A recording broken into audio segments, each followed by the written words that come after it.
welcome to the Acta Non Verba podcast. This is my first episode, and I am so happy to bring in such an amazing guest for you guys. He is up for the challenge. For those who don't know him, he does content on mental health. He struggles with autism, OCD, and depression, but he is so much more than that.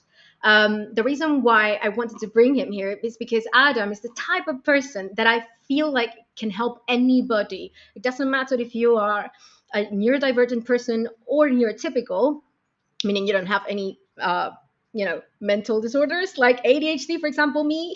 But anyways, Adam is the type of person that I think can help basically anyone, especially if you want to build a business. So yeah, like you guys know, this podcast is all about building a business, a freelance business, starting from scratch. But it's also more than that, because to build a business requires a lot of mental strength and mental health, and to just try to be your best. And it's all about mindset too, which is why I think it's important to bring in these guests. So basically, Adam is the type of person that gets so much done. And everybody sees this like, oh, you have to be productive, this and that.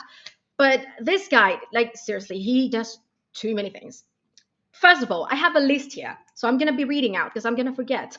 He has 10 different YouTube channels. He created his own personal defense system. He has various podcasts. He's a mental health facilitator. He ran numerous marathons. He wrote several books. He traveled the world. He participated on several challenges whilst collecting money for charity. In the meantime, he even finds time to cook, to write books about cooking, to make candles and bath bombs. Like, how? And I'm surely must be missing something else, definitely. But he does all of this while struggling with mental health. Like I said, including being autistic, having OCD, and suffering from depression. But still, Adam is the living example that we can all achieve more and do more no matter what. We just have to try. So, without further ado, I'm going to jump right into our conversation. I want to say sorry if the audio is not the best and the quality of the camera is not the best either. This is my first interview, so I'm sorry. But anyways, I know you're gonna love him. You're gonna love the interview, and I'm sure this is gonna help you. Adam, you seem to be the type of person that gets many things done. Like, you wrote a book. You even you even make candles and bath bombs. You studied a lot of careers. You even have your own personal training type of thing. And you also sorry, can I start again?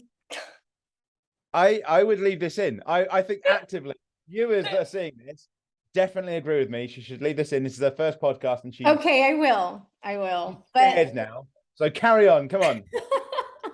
Okay. Well, basically, you've done so many things. You ran a marathon. You did so many things. Now, what's the thing that makes you do all of that? Like, what's the story behind it? Well, I'm gonna change it slightly. You've made it sound like a lot, but at the same time, actually underdone a few things. So I've actually written 5 books, and I ran 15 marathons in 15 days back in 2021. Which there'll be some people that go, "Oh, he's just showing off," but I'm pointing that out because it's not that difficult. There'll be people that always go, "Yeah, but I can't do that. I couldn't even do this." Why not? What's your actual reason? And these discussions that I've had with you, the only reason that people can't do it is because they're telling themselves they can't. That's it. That's literally it. There's so many people. There's so many people that go, "Oh, well, I'll never be able to write a book." Have you tried? No. Well, then how do you know? I'll never be able to run a marathon. Do you do much exercise? No. Well, then how do you know? I'll never be able to study that. I'll never be able to do this. What have you tried? No.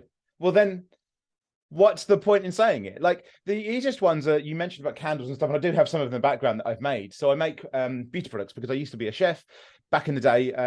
So it's just recipes. If you can follow instructions of a recipe in a recipe book, you can, to a point, cook, because all that changes is your interpretation of it. You no longer need to see how much you're putting in. You start to go, oh, well, I can just see how much I'm putting in. Oh, well, wait a minute, let's add a bit of something different, and then we'll go from there. Making candles, making moisturizer, making lip balm is exactly the same thing. You go, oh, well, okay, I need some beeswax, I need olive oil and shea butter. Well, maybe we'll use cocoa butter or whatever you want to do. And then you make your own ingredients, the same as I do, which is why I make the beauty products. And I don't necessarily use them. I have spare stuff up there because I don't use any of it half the time. And it's all down to the fact that I wanted to. That's the biggest thing. I've been like that for most things. Like, as you can see, I've got chessboard in the background. I ended up being playing a national tournament when I was 15, I think it was. And I got into top 1,500 out of 52,000 people that had entered. I originally started playing chess so that I could eat my food quicker. Because the school I went to is laid out so that prefects, which I don't know if that makes sense to anyone that's not English. Oh, you do have them. I guess some Americans don't have them. So, you know, in my school, the prefects were the ones that let you into the dining room. And you'd have a massive queue, and the dinner bell would go off, and you'd go down, but you'd only be allowed down in groups of 6, except for the people that played in the chess club, because chess club you're allowed with your bag in, which you weren't allowed your bags if you were normally going in. So the only people allowed with their bags in and without going through the bell were people that played chess, because it's the only place they could play chess. So I learned to play chess so that I could eat my food quicker, so I could go and play basketball. And then found out, oh, I can play this. And then because I'm I'm very competitive, I started beating everyone. I started playing 2 or 3 games at once. I started going, right, okay, well, let's do this. And then I qualified through to the regional areas. And then I moved to school and then requalified and then went to the national tournament in Birmingham. I think it was Birmingham in the UK. And that was just because I wanted to eat quicker. You know, and these things just start to happen because I go, well, why don't I do it? I think a lot of what happens to most people is, oh, well, I can't do that because that's not a reason. None of the reasons you're coming up with are real. Like, the reason you can't do it is because you're telling yourself you can't and you're not trying it. And even if you try it. Why do you think people are not trying? Why? The fear of failure, or why do you think most people don't try? There's probably an idea of failure in there, but I don't know if that's necessarily innate or whether it's beaten into us. Because the amount of people, especially I used to tutor as well, and the amount of people that would go, oh, I can't do maths, for instance, is the usual one.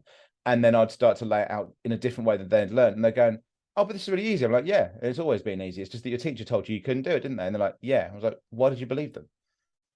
Why? Like the obvious one for that, for maths, for instance, is my ex-partner from years ago, back when I was working for a charity. This is, oh God, a number of years ago. Basically, they were training to be a nurse at the time. And they had their book of calculations for their drugs calculations. And all I hear when I'm watching TV is, Adam, can you come here? And I'm like, yeah. And I'm like, what am I doing wrong? Like, why can't I figure this one out? And it was a calculation that they kept getting the answer 500 for. And I went through and just went, it's 500. Because they were like, oh, why am I wrong? I'm like, you're not wrong. The book is. And that was the difference. That was the only difference. They had the same answer, but I knew I was right. They didn't believe that they could be right and the book could be wrong. And I immediately went, the book is wrong. And they actually took it back to the university, and the university went, oh yeah, that's a misprint. I was like, yeah, because you weren't wrong. You were right at the beginning. You were convincing yourself you were wrong because something external. You assumed you must be wrong. I knew full well I wasn't wrong. And that was the big difference. I didn't come with the mindset of I was going to be wrong. I come with the mindset of I know I'm right. That's it. There's no argument. The book that the university has given you is wrong. You aren't. And I think it's things like that where people assume that they're not going to be as good as something else, as good as somebody else. But then you won't be if you don't try to be. You won't be if you won't put your first step forward. That's all that's going to happen, is you'll fail. There's this weird idea of like, well, if I try, I'll fail. Well, you failed because you didn't try. If that's something you want to do, then you can. There's no reason you can't whatsoever. You know, if you believe you can, you want to give it a go, you want to try it out, then you will be able to. The only thing that stops you achieving it is, of course, there are various external factors that can have a specific impact: grief, loss of many different things. But in terms of just normally going forward, the only thing that's going to stop you is one day you decide not to do it. And that's it. It's as simple as that. I mean, I've written 5 books because some of them I was passionate about. One of them, the latest kids book, I was bored. So I wrote a book in half an hour because there's something to do. I created several YouTube channels because I got bored. So I recorded a load of YouTube videos. And it's not that difficult. It really isn't. There's obviously a learning curve for a lot of people. And there's obviously if you have background in a certain area, or you understand it, or the way you want to maybe edit a video, there's differences to it. But in reality, the only thing stopping you is you. That's it. And we did this with you, for instance, when you wanted to go traveling. The only thing that was stopping you going just now. So for everybody listening now, up until, I don't know what, like 2 hours ago we were talking, I wasn't sure I wanted to record this podcast because I still don't feel ready, because it's the first time I actually interview someone. So it's going to be, I thought it was going to be terrible. And also because I have a rash and my skin doesn't look good. So, and we were talking about that. And you know, sometimes, and that's true. And I can say too, I also tell most of the people that ask me, like, how do you freelance? How do you do it? I just do it. The thing is, I mean, it's not going to sound like that because I just had the same problem too. But I think that many people are like scared of not being perfect, you know, like many people want whatever they have to do to be perfect. And the reason is that the reality is, when is something perfect? When are you really, really ready? Because there's always something that's going to, you know, come along, right? Like if you're waiting for the perfect moment, then you're just never going to do anything. Yeah, there's no such thing as perfection. It's completely innate as an idea. You know, one idea of perfection for one person isn't for somebody else. So it wouldn't matter anyway. You yourself, with your camera and your mic that you have off screen, as you say, you weren't going to do this because you couldn't do it, because it wasn't to the right standard. Even when we started this call, you were there going, oh, but maybe I can't, because why? Who the fuck cares? These people watching are just going, okay, well, there's about 50 other YouTubers that don't have a decent camera, don't have a decent mic and everything else, because not everyone has the money of Mr. Beast, of the Sidemen, of, you know, whoever. Some people are just, I mean, you still have the technical abilities. But YouTube Shorts, which is the fastest growing on YouTube, full stop, most people do on their phone. It's not difficult stuff, and it's just getting people's attention, getting interaction with people. And like, all you're doing is trying to stop yourself. You kept saying, you know, I don't want to do this because of this, and oh, am I ready? No. But why do you have to be ready? Why do you have to be ready when you run at secondary school, high school, whatever you want to call it? Do you tell the person that's starting the race when you're ready, or every time they fire a gun or start the race, you go, no, wait, I'm not quite ready, just can we retake that? I need another second. No, you go because they fucking told you to. That's when you go. And with self-defense as well, it's self-defense I have recognized, not fitness, although I did my nutrition course. But with self-defense, I have the same thing. I have so many people that have gone and we'll go into maybe do sparring, and a lot of them will go, wait a minute, and put the hair in. I'm like, yeah, because that's going to stop a mugger. What the fuck are you on about?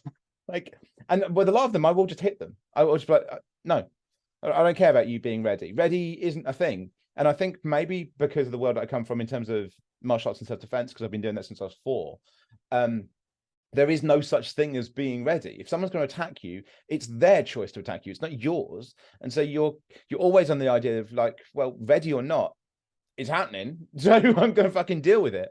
And I think that's the point, especially with podcasting. And, you know, obviously I have a mental health charity. And I think the big thing from the 3 people that have on there, because we do like finding your own therapy through introducing yourself to different ideas and how to start a podcast.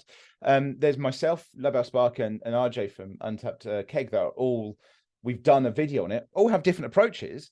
But the main thing that all of us have gone with is just start. I mean, if you think about the quality of camera I have, or you have, compared to Lobel Spark, who's been relatively successful. Lobel is recording people through a fucking potato.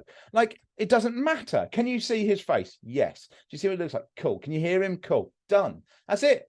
You don't, when you ring somebody up over the phone, when you talk to customer service somewhere, you don't go, oh, I'm very sorry, but I'd like you to have a perfect Shure mic, please, before I'm going to talk to you. No, you talk to them because you can still understand them.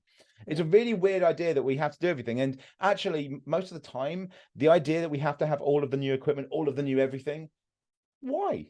Again, you're not Mr. Beast. You're not the Sidemen. Yes, it can be really cool to be able to go, yeah, I've got this and I've got that. But who the fuck cares? Definitely. And yeah, you made me think, like, one of my favorite phrases. I mean, one of the, you know, when you read a phrase in a book or you hear something in a podcast that like really stands with you, is ready is a lie. I used to tell myself, oh no, but I have to finish this course, and then I have to finish this course to, you know, to start my own business. And no, I mean, why don't I just start? And I started it and it went well. I mean, you know, sometimes I will, you know, I have to write something for a client and I will proofread it so many times that I run out of ideas, and then the client is like super happy, and for me, I'm like, no, but this is not perfect. And even though I also feel like ready is a lie, and I think that, you know, things are better done than perfect, I still struggle with that too. And I can only imagine people who have problems with, you know, being perfect. There's too many people that, you know, growing up, maybe their parents ask too much of them, you know, many people have that problem. What would be your advice to the people that are like perfectionists and they want to maybe move away from that and just, you know, just start? What would you tell them? If you don't believe that what you're doing is perfect and you're always striving for perfection, then how can you be sure that your idea of perfection is right in the first place? Because if you're striving for a perfection that you feel you can't ever meet, then your idea of perfection must, by that same logic, be flawed. So how can you ever know that you're perfect or not? If you do it, then you'll find out on the ride and the road to perfection. The idea that your parents as well, again, same thing. Your parents are pushing you towards something. Your parents are flawed. Your parents are imperfect. They have to be, by the pure virtue of they haven't been able to get what out of you that they needed to, or that their parenting is doing that. There is no such thing as perfection. Everything that you're striving for is an impossibility. Look at the most successful companies of all time. Most of them are incredibly imperfect. Look at Apple. Apple is one of the worst technical companies in the world, and there'll be people that argue with me. It is one of the greatest sales and marketing companies in the world. That is what it is. It is an amazing marketing and sales company. That is what Steve Jobs was. He was a marketer and he was a salesperson. He had about as much actual technical ability as a fourth grader. Steve Wozniak is the person that knows what he's doing. Steve Jobs was an amazing salesman, orator, sorry, and marketer. That's what he did. That's what he was. He went, here's a piece of shit. Here's glitter on it. Oh my God, it's outstanding. Yeah, but there's this other stuff that does the technology way better. Yeah, but he's got glitter on his because he sold it better. That was it. And that's the biggest problem. You have people who have this, they look at a company or they look at a person, they look at something and go, that's amazing, they're perfect, they've always done it right. Well, no, they haven't. Look at Mr. Beast. Mr. Beast, who is now the most subscribed individual in history on YouTube. He has enough money that he can basically do whatever the fuck he wants. He has enough influence that he can do whatever. Is it bigger than PewDiePie? Yes, he overtook PewDiePie about a month ago. Really? Yeah. And you've got to remember, Mr. Beast started later. And also that went from the thing from 100 to then overtaking PewDiePie took like 2 months. Wow. He will never be able to overtake T-Series because T-Series actually cheated by at one point. Right. Well, it literally cheated. So at one point, everyone that had an internet email account in India was automatically subscribed to T-Series. So that was the easiest way of cheating because that's how they beat PewDiePie. So even a company couldn't really take it around. I mean, look at it this way. You have PewDiePie, who look at some of the shit that he's done, some of the stupid shit that he's done. Look at how he started. And then point out to the fact that he basically had an entire country having to try and fight him to get a goal of being the greatest or the biggest YouTube. And T-Series still aren't really discussed in the idea of being the biggest YouTuber. It's Mr. Beast and PewDiePie.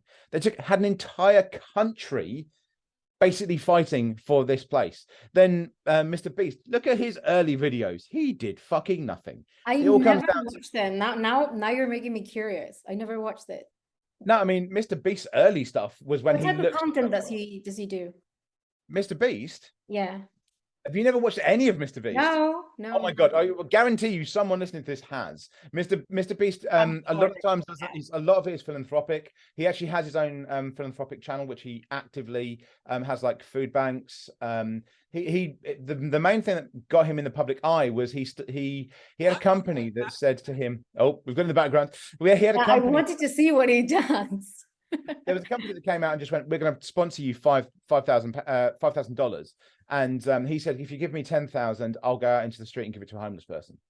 They didn't believe him. He said, no, give me 10,000, sponsor me 10,000. I'll go out into the street and I'll give it to a homeless person. And that's exactly what he did. And from that video alone rocketed him, and he hit so many more people. So many more sponsorships started to happen. And that's where it went from.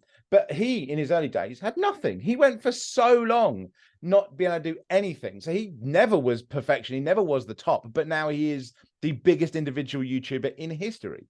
You know, the idea of having a perfection is a nonsense. There will be people that always want to be this idea of an imposter syndrome because of perfection. There will always be there. But the problem is that you've got to look at it as logically as you can, in that there is no such thing. It does not exist.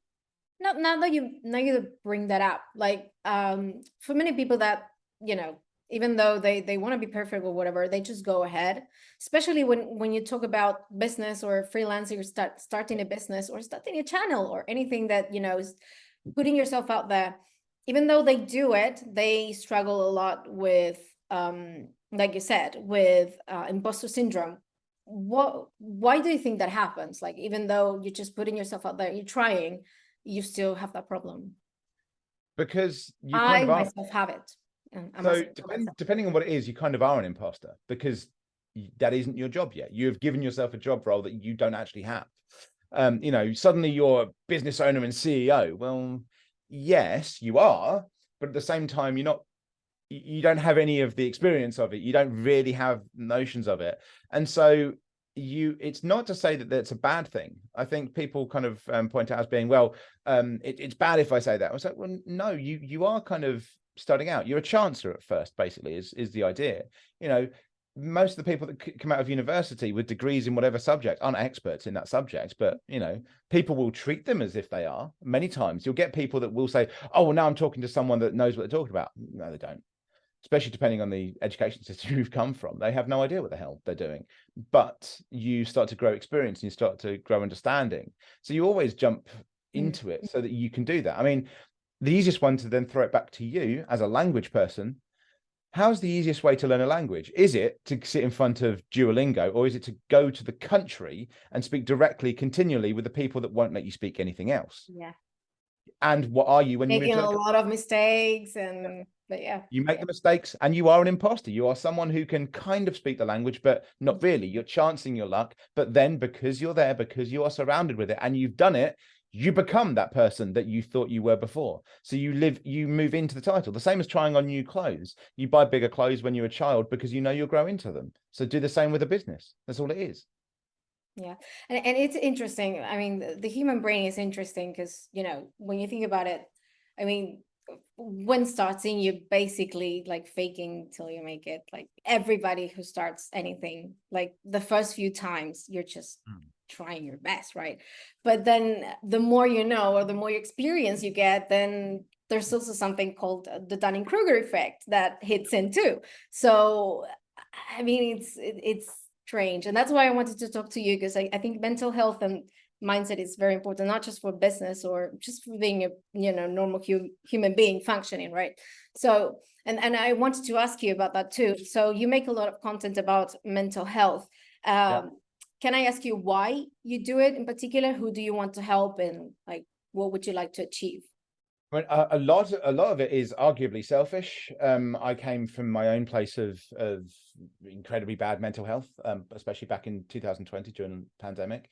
And I was in other people's streams on Twitch, just chatting to people. And then one day, one of them said, "Hey, why don't you give this a go? You know, you seem to be interested in this." Because I don't come from a background of mental health. I come from a background of suffering from mental health. But I was like, oh God, who knows? And then because obviously it's my way of thinking is always constantly been, I went, oh, fine. And then the next day I turned the camera on and started talking. And I had no idea what I was going to talk about. I had no idea what I was doing. I just turned the camera on and just went, fine, let's go.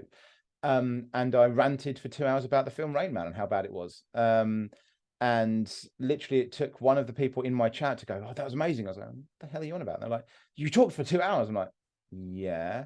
Like, yeah, but that's really strange on Twitch. Like, people can't do that. You know, people take breaks and things. I'm like, so basically the reason that I'm going to be successful is because I don't shut up. Cool. Obviously I've left Twitch now, so it is something in my past. You know, I'm very much on YouTube, TikTok, Instagram, things like that. Although I'm very bad at Instagram because I don't like the platform.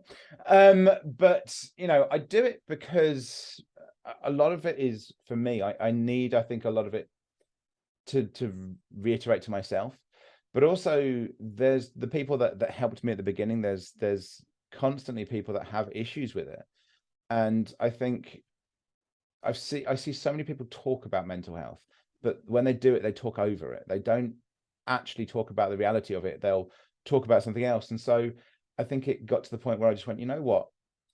I'll do it because you're not fucking doing it. I'll do it. You either sort yourself out or I'll do it. And I've kind of had that attitude for a long time because I come from a background of politics. I always had the attitude of, are you going to sort it? No, fine, I'll do it. You know, I took over an organization at university over a weekend because they didn't do something and they weren't looking after people. So I led a coup basically in the university and took it over from Friday to Monday, and then I was in charge. Because if they're not going to do it and no one else is going to step in, someone has to. And I have a loud enough voice, I think many people will attest to. I am someone that will, to a point, get in your face about it. So why don't I do it? Until there's someone else that's going to do the same thing or do it better or do it louder or really get in people's faces, I'll do it because I can. And because of every part of, you know, the toxic masculinity that I am afforded and the privilege that I'm afforded by being me, looking the way I do, sounding the way I do, why not use it for that? Because the way I do, the way I look, the way I sound isn't also something that people associate with mental health. No, they associate it with, you know, jocks and arrogance and things like that. They don't associate it with someone who suffers severe depression, who has bouts of anger when they're going down because of their depression. They don't associate it with that. And so it's like, well, okay, let's swerve it into you a little bit more. Right. But that's something actually, and I think that's why you grew so quickly, because there's not many people doing that with your voice. And for me, for example, like in that sense, I'm very much like you. I'm not the type of person that will sugarcoat things. I'm just going to be blunt and tell you, you know, how things are, even though they might hurt. And I may not be the best person in, like, you know, maybe trying to help someone else out. I'm just gonna be honest, you know. Sometimes, you know, truth hurts, or the way you say it.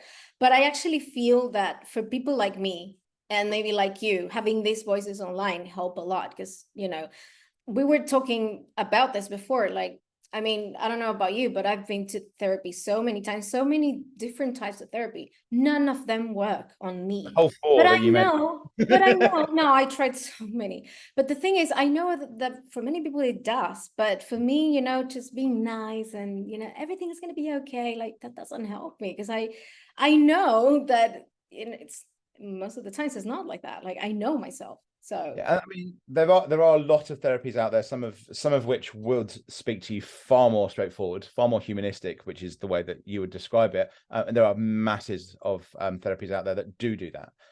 But some people just don't like the idea of talking therapy because I don't necessarily think it's the therapy. It's down to some of us have the mindset of not liking the idea of someone only really being there because they have to be there. Not really have it. It's the same way as interacting at a party. Some of us just going to go, well, we're only here because we're at a party. Like, shut the fuck up and go away. Like, and I think that's the reality. And, you know, I often talk about myself as being a monkey in a suit. People have gravitated to me in terms of mental health, because my reach in terms of mental health was far bigger than my following, especially when I was on Twitch. And it's down to the fact that, like you say, people don't expect it, because I don't necessarily try and give advice. I just remind people of what they already know. And the thing that's important as well is I'm going to fuck up. Everyone else is going to fuck up. And I think the big distinction is that people that are problematic within spaces like this are those that try and say they're not going to, try and say that they are, you know, amazing and I have the answer for everything. It's Gary V, basically.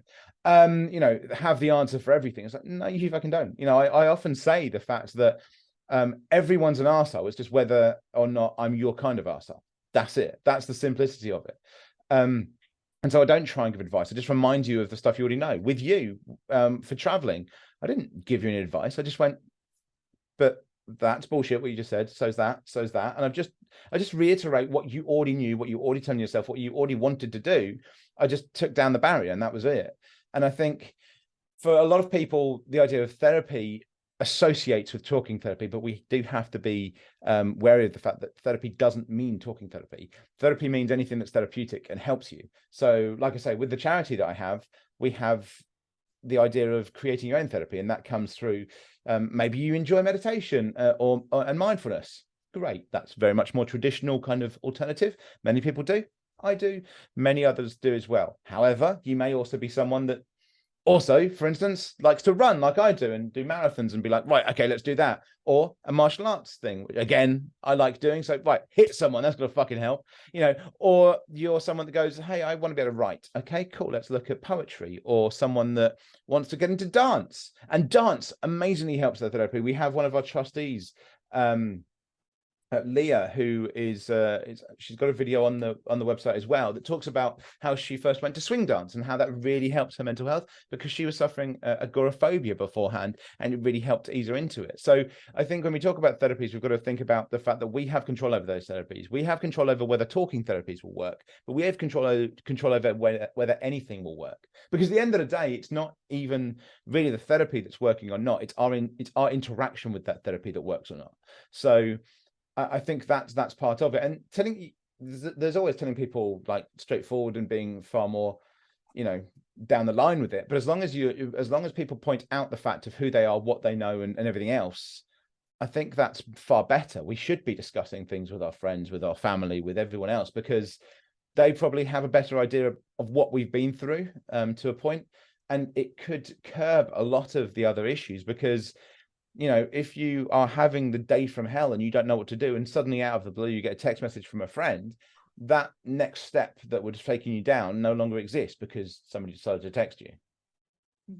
I agree with that. And the thing is, I mean, it's crazy how many people can actually improve their mental health by doing something. And in that sense, I mean, for me, it's lifting weights, it's traveling, it's working. And but there comes a point, I don't know if that's just me, but when you know that works for you, it becomes quite obsessive. Like for me, for example, working, you know, when I lost my dad, I started working. I had 2 jobs plus uni plus the gym. I literally had no life, like working Monday through Monday, barely sleeping, because I just didn't want to think about it, you know. And so now I'm still like doing kind of like the same, but with my own work as a freelancer. And it's been good because of course it helped me grow my career, make money, be able to afford traveling and all of that. But it also becomes a little bit toxic because, you know, when are you actually helping yourself? And when are you actually escaping? You know what I mean? Like you want to maybe quiet your thoughts, and maybe sometimes it would be better to speak about it or to let it out. But you know, what if you become so obsessed with the therapy that you hide it under the rug? Yeah, which people can do, especially when it comes to things like gym work and stuff like that. You know, plenty of people do that. And we've talked about your productivist ideals, and I want to ask you about that too later on. But yeah, I mean, you can of course become obsessive and stuck in it. I always say that you want to try and diversify what you do. Now, obviously, there's certain mental health issues, certain neurodivergencies that interact with that. You know, ADHD is always going to kind of make you pick up and put down on different things. obsessive compulsive disorder like me is going to also have a similar effect, although it may make you overload on certain things. And I think the diversification of certain things that you can interact and that you can give yourself a break without it being a break, because that becomes the issue with a lot of people, is they don't want to take a break because it's helping. Well, okay, let's move it together. For instance, if you study martial arts, then okay, well, how about we have it on a rolling scale where every 3 or 4 weeks you switch martial art, because you'll never get behind on one of them if it's only 3 or 4 week thing, but you're still switching up so that you're still changing. You go from Brazilian Jiu-Jitsu to boxing to Krav Maga to Tang Soo Do. You switch in between so that you're still being active, you're still interacting, but you're still learning different things, and your mind is having to change and switch each time while still trying to remember. And that allows you to then diversify how your brain is interacting with things. The same thing with beauty products, even, well, I make more than one type. I make candles as well as moisturizers and everything else, so that I can go, okay, well, I don't, if you have maybe not the right ingredients, you'll be like, oh God, I've got to order this, I've got to order this. So, oh, wait a minute, I've still got beeswax, I can just make candles instead. And it allows you to start and change how you're doing things if you have that diversification. Now, there's always a potential for you to be obsessed within a certain area, but I think if you can diversify and you can add in other areas that also have a relaxing nature to them as well, that's always going to help, whether that's meditation, whether that's running, whether that's whatever. It can always have an effect on you additionally to it. Well, but that's actually you made me think about something. I mean, you seem to do a lot of different things. You have a variety of passions. That's, I don't know if they're passions or not, but they seem to be helping you. And I think that maybe you have that way of looking at it, which is very different than mine, because I become obsessed with the productivity. Like, for example, I don't know, maybe my way of addressing my own mental health issues is to work and to be productive and to make money. Oh, let's start a podcast. Let's see if we can make money out of it. Let's travel. Let's, while you're traveling, instead of like enjoying the travel, oh, let's make content. And everything is productive. And, sometimes we're talking about movies just now. When was the last time I watched a movie? I'm like, no, if I'm not learning, I cannot do it. So if I'm going to watch a movie, I'm going to be learning a language. Like, it is crazy. And I think, and this comes to something that we usually discuss a lot. And I mean, I don't have a big audience, but most of them will understand because they are from America and from Argentina. And I think we both come from the same background in a way.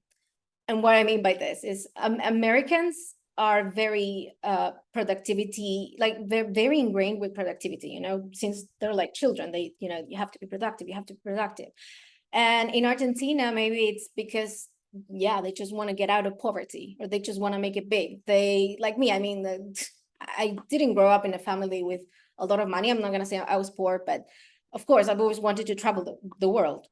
My family could never afford that. So I had to do it on my own. So now I'm like, productivity. Yeah, I want to travel the world. But, there comes a point when you need to stop if you want to, avoid getting stressed. So, I mean, I literally just released a video today on my slowest channel, which I think is the point I'm making in this as well. It's my slowest channel. Doesn't get that many views, but it does get views when it needs it, because it's a mental health specific channel. So the people that it reaches are the ones that it needs to reach, which is always, I think, the way to look at it. Because, for instance, being successful in mental health means you are doing something wrong. I think that's one way to look at it as well. If you're doing something in mental health that's making you a load of money, well, there's a problem there. So how do you actually look at the idea of productivity within that? Well, productivity has to then change its boundaries. And if it's changing its boundaries for that, why can't it change its boundaries everywhere else? But I did a video today when I talked about the idea of resolutions and, the steps to resolution, everything else. But if you are someone that's going to become obsessive, and I talked about this as well, and that you kind of go, oh, well, I want to run a marathon. You think of running, I go, I want to run a marathon. How about I want to start running? Then there's no end goal. Look at the starter, not the end. I think there's a lot of things. I didn't start podcast to make money. And I actively, as you've been on the podcast when I've said this to camera, I will actively say, YouTube, please just demonetize. Now I'll swear my ass off. So they demonetize it. By the way, you can swear if you want to. No, I don't. But I will say things to prove a point. Be like, I don't give I don't care. Demonetize. Fuck it. I don't care.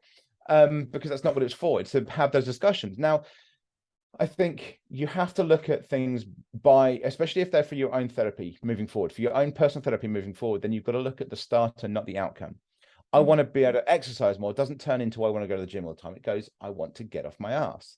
I want to make sure I go into town every now and again and I do this. If you find something that you're interested in, you go, oh, actually, I'm quite into rowing. Okay, cool. Then look at rowing, but don't look at, I want to join the cup. Look at, okay, I want to start rowing more.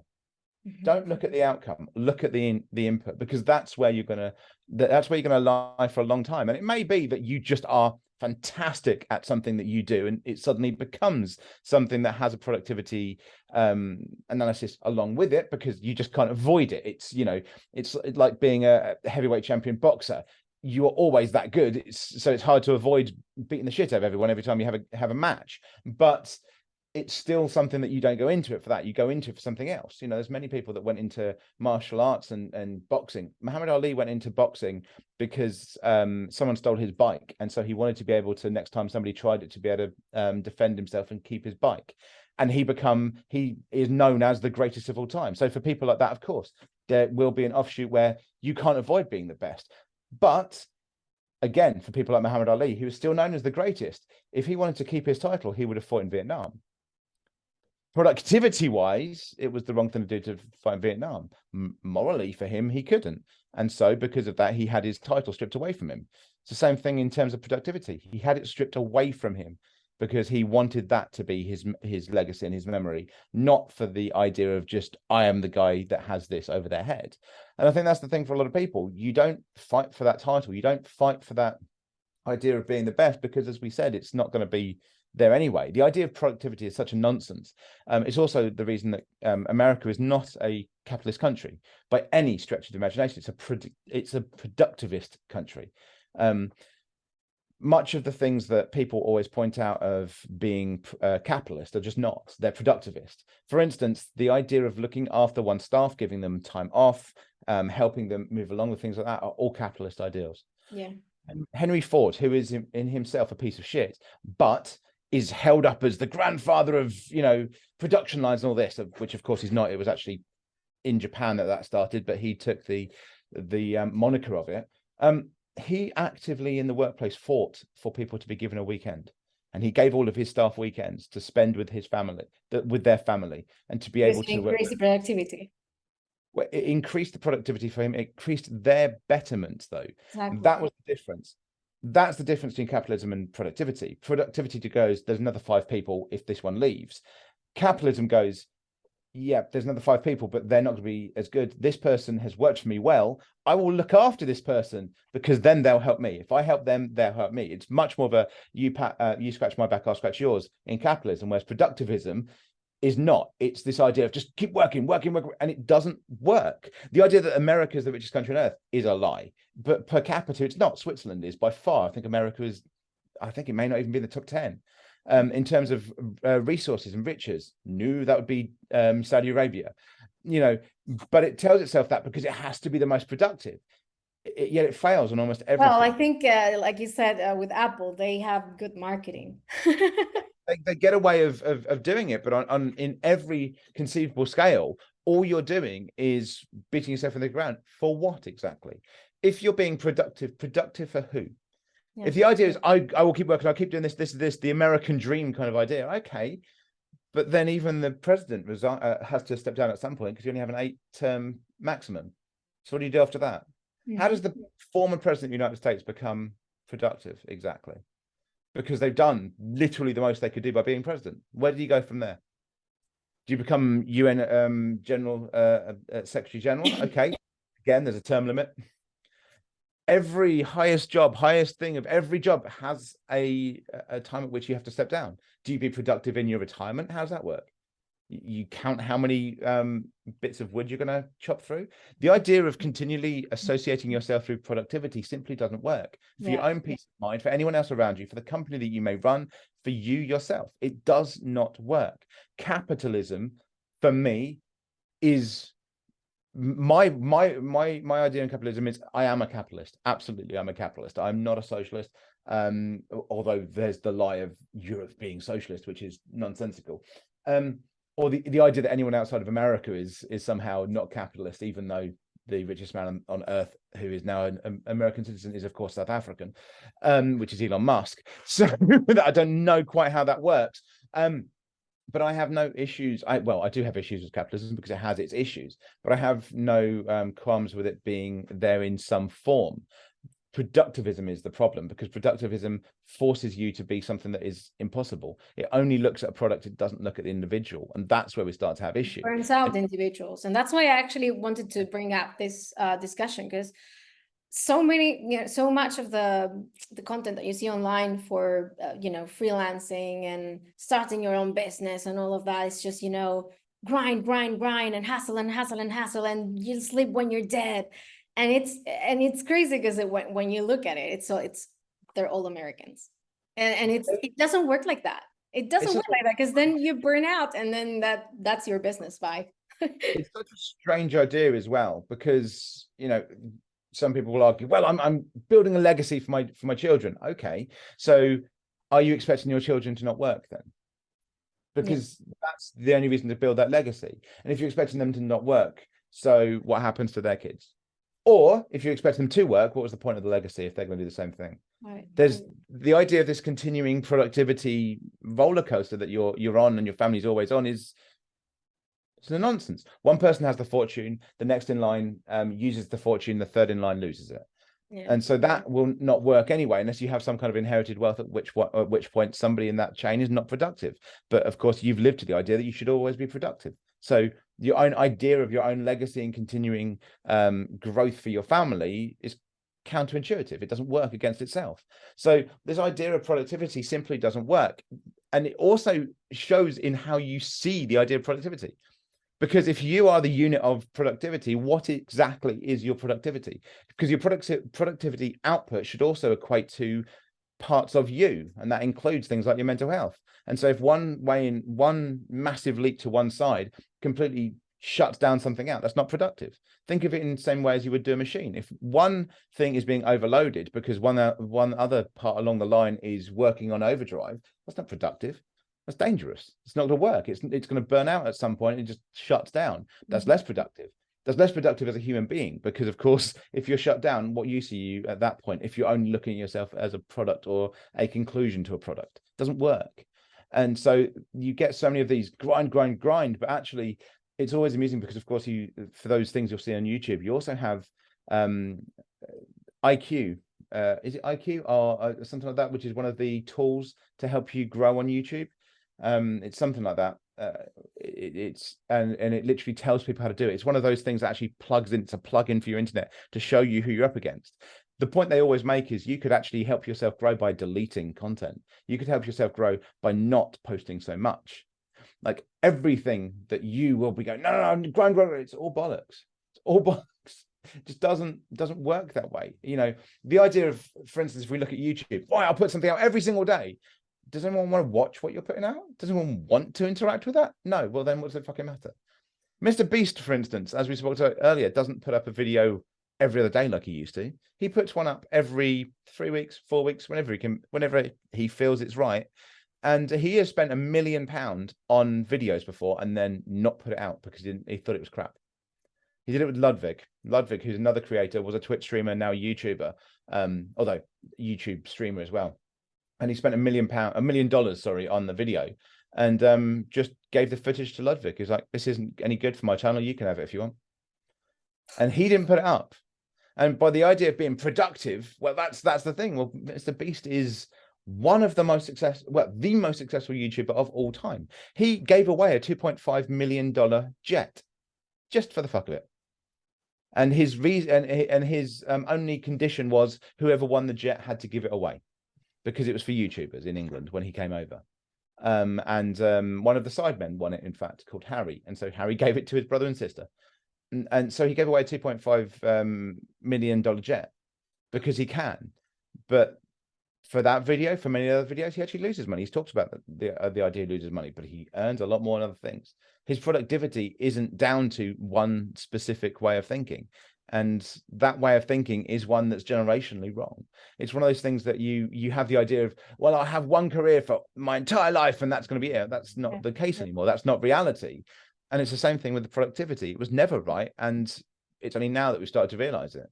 Yeah. And we were talking about before, like, you make me think about being perfect. I mean, in this example that you're talking about, Mr. Beast, I mean, I don't think that he didn't think that the video was perfect, but of course, for some reason, he didn't use that video. So I think maybe it all comes down to he actually said a that. balance. Well, it wasn't that it was perfect. He said it wasn't any good. It's his words. Oh, okay. Yeah, it's just finding the balance. I mean, you're not going to create shit content or do a, terrible job at whatever you want to do, but you also don't want to stop yourself from actually going ahead and doing it. So it's just finding a nice middle ground. Well, yeah, I mean, the thing is that I go with the fact of just do it. Now, for people like Mr. Beast, of course, if he put out a, by his standard, shit video, that's going to be detrimental to him. But for many people, just putting the stuff out and giving it a go, because, I mean, I started a new channel. Of course, I started a new channel. I started a new channel a while ago. And for any of the new channels I started in the past couple of months, I have not advertised them at all.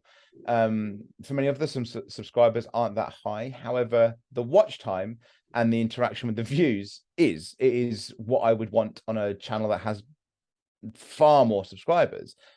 But the main thing with it is that there were people out there that just went, hey, I'm really liking this channel. I'm liking this interaction. Those were the people that I wanted to interact with. Those were the ones I gave a shit about, because they were like, hey, have you thought about, one of the first comments I got was, yeah, I'm not a big fan of how your the words are interacting, because I had it so that the words were coming up for one of the videos.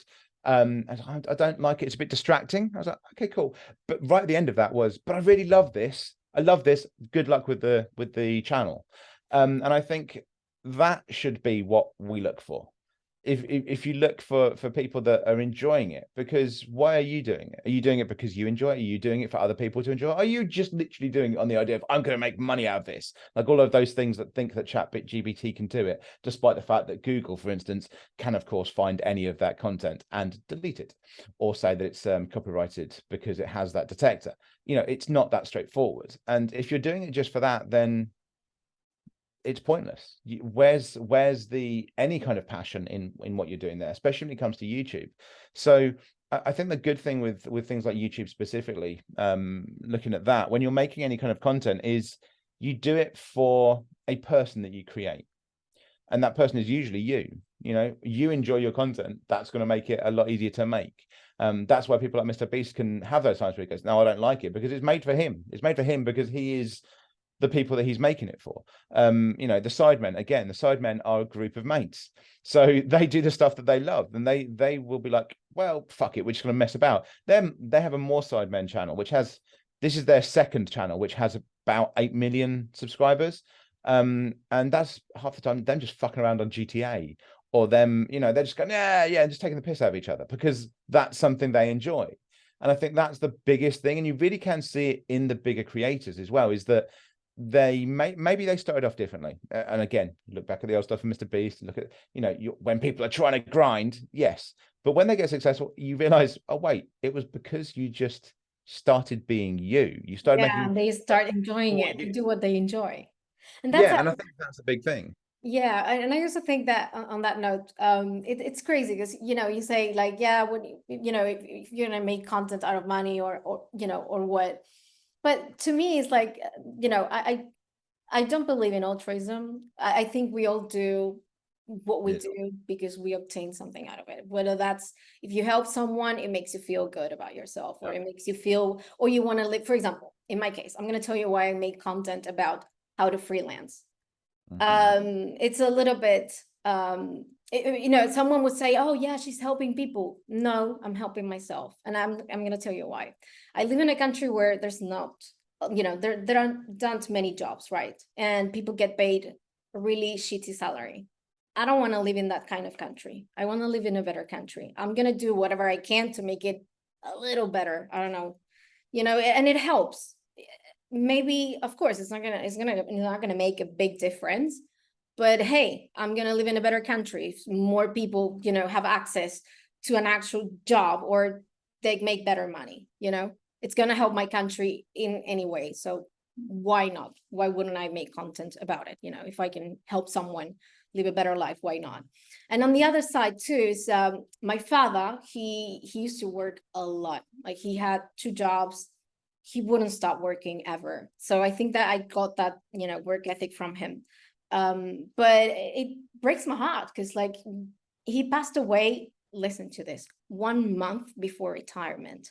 So he worked his entire life and he always was like, oh, I want to retire, because he hated his job, his boss. He was treated very, very poorly at work, and it was so sad. So the man worked his entire life just to die one month before retirement, you know.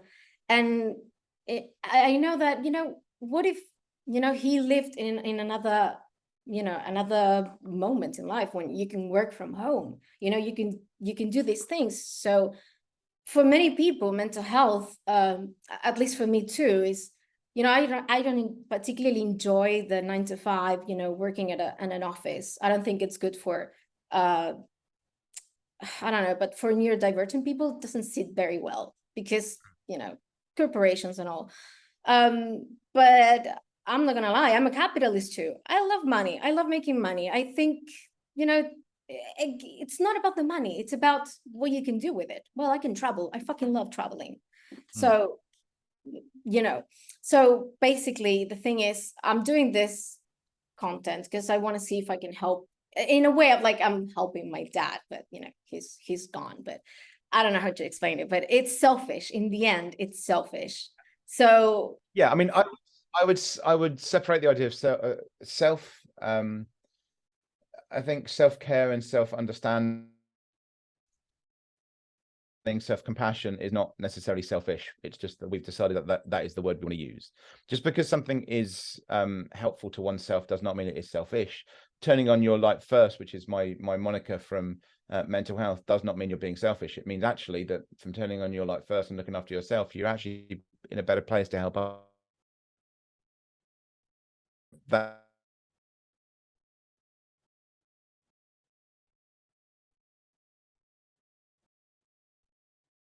and you're being better for those around you. I mean, the main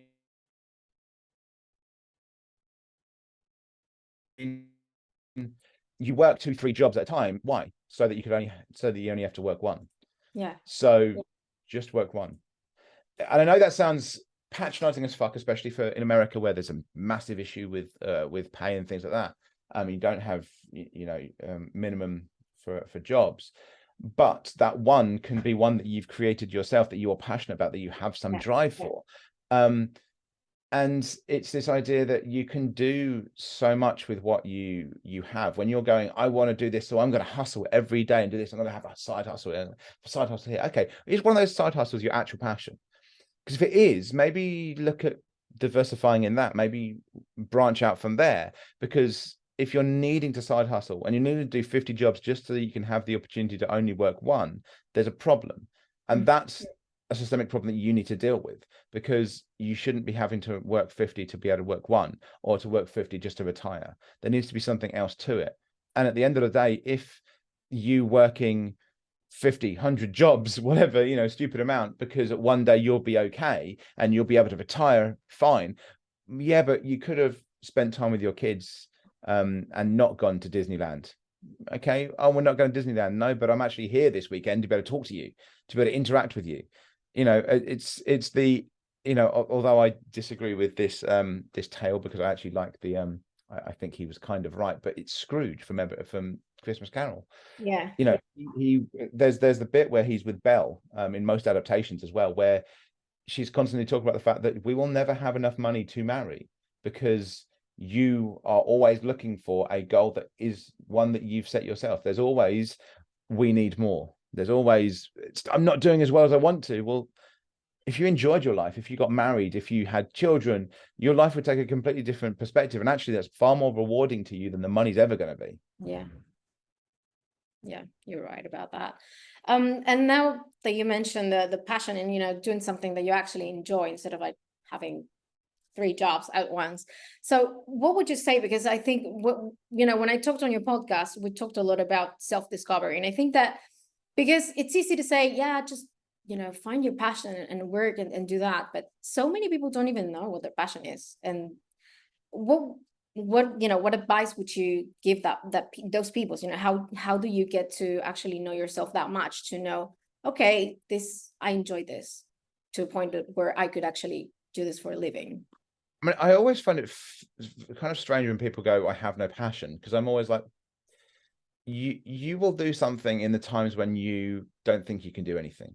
You know, your game, you will write, you will meditate, you'll go for walks. There is something that you do. And again, that passion doesn't have to be what you use to make money or to go further, but it can be something that's in the background of you being able to do something. You know, it can be that, you know, there's nothing wrong with working at Tesco or Walmart, but then at the weekend going, hey, but I'm only working this because I can get a little amount of money so I can go fishing. So I can get a little bit of money so me and the kids can have a picnic. You know, it doesn't need to be, again, I'm going to use Disneyland. It doesn't have to be there every time. It can be just as engrossing for doing other things.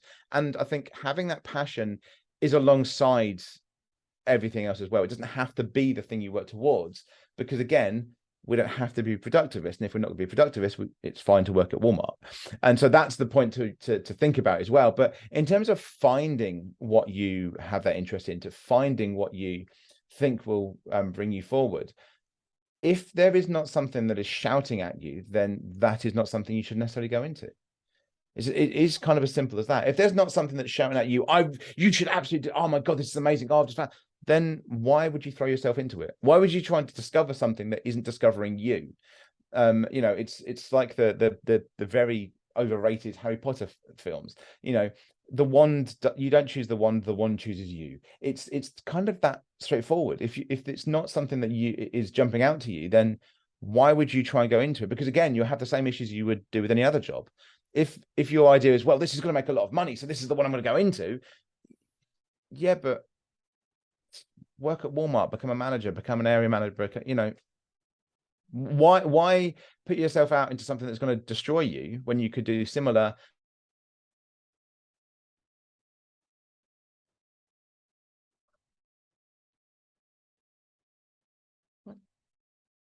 So whatever, and actually enjoy your time and have that, you know, that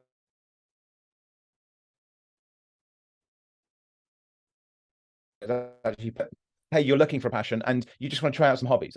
You know, if you think, you know, I know there's something I'm going to really enjoy like this, then maybe look at some hobbies. Maybe try and find something that you're going to enjoy. Because if you're somebody that goes, you know what,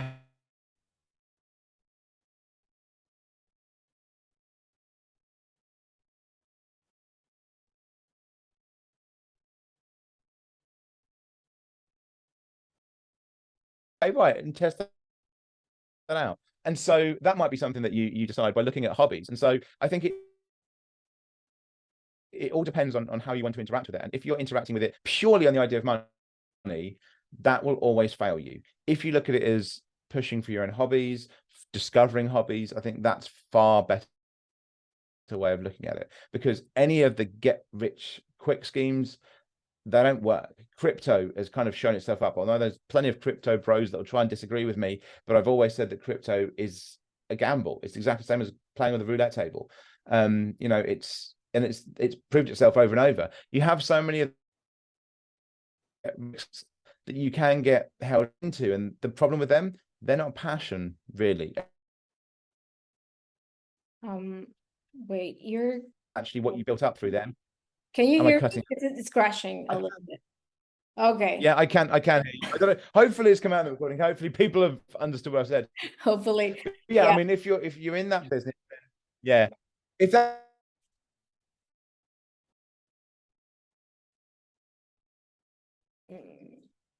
for you to go somewhere else. But if you're just looking at get rich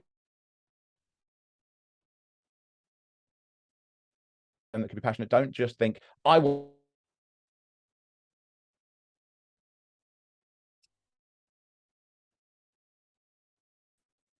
Hopefully you can. No way. This would be the bit where you cut it out. Yeah.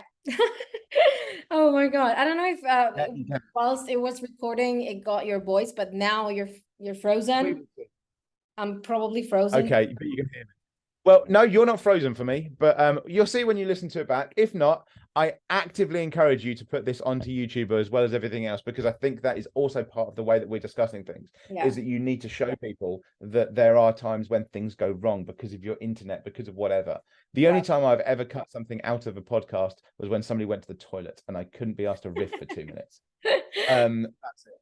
But otherwise, I think you always keep in, because if you keep in these, it's the same as putting bloopers at the end of films. Oh no, I'm not gonna edit the middle. Yeah. So that's always, it's always good, because I think one of the most enjoyable times for some people when they go to the films is actually watching the bloopers. So I think it's great to show people that it can fuck up. True. But yeah, I think I lost some of the bits that you said. Hopefully it recorded it. It's in the recording. Yeah. But yeah, like coming back to that, I'm 100% there with you too. And the thing is, like I was just thinking about it, you know, the get rich scams. It's like, I don't know, but for some reason they're like growing and growing and growing and growing. Like there are more than ever before. That's because, you know, social media is here to stay, and like nobody's actually you know, seeing, you know, what kind of content people are making and whether it is true or not. Because I think that it is sad, you know, talking about mental health, because I want to keep it there too, because it's you.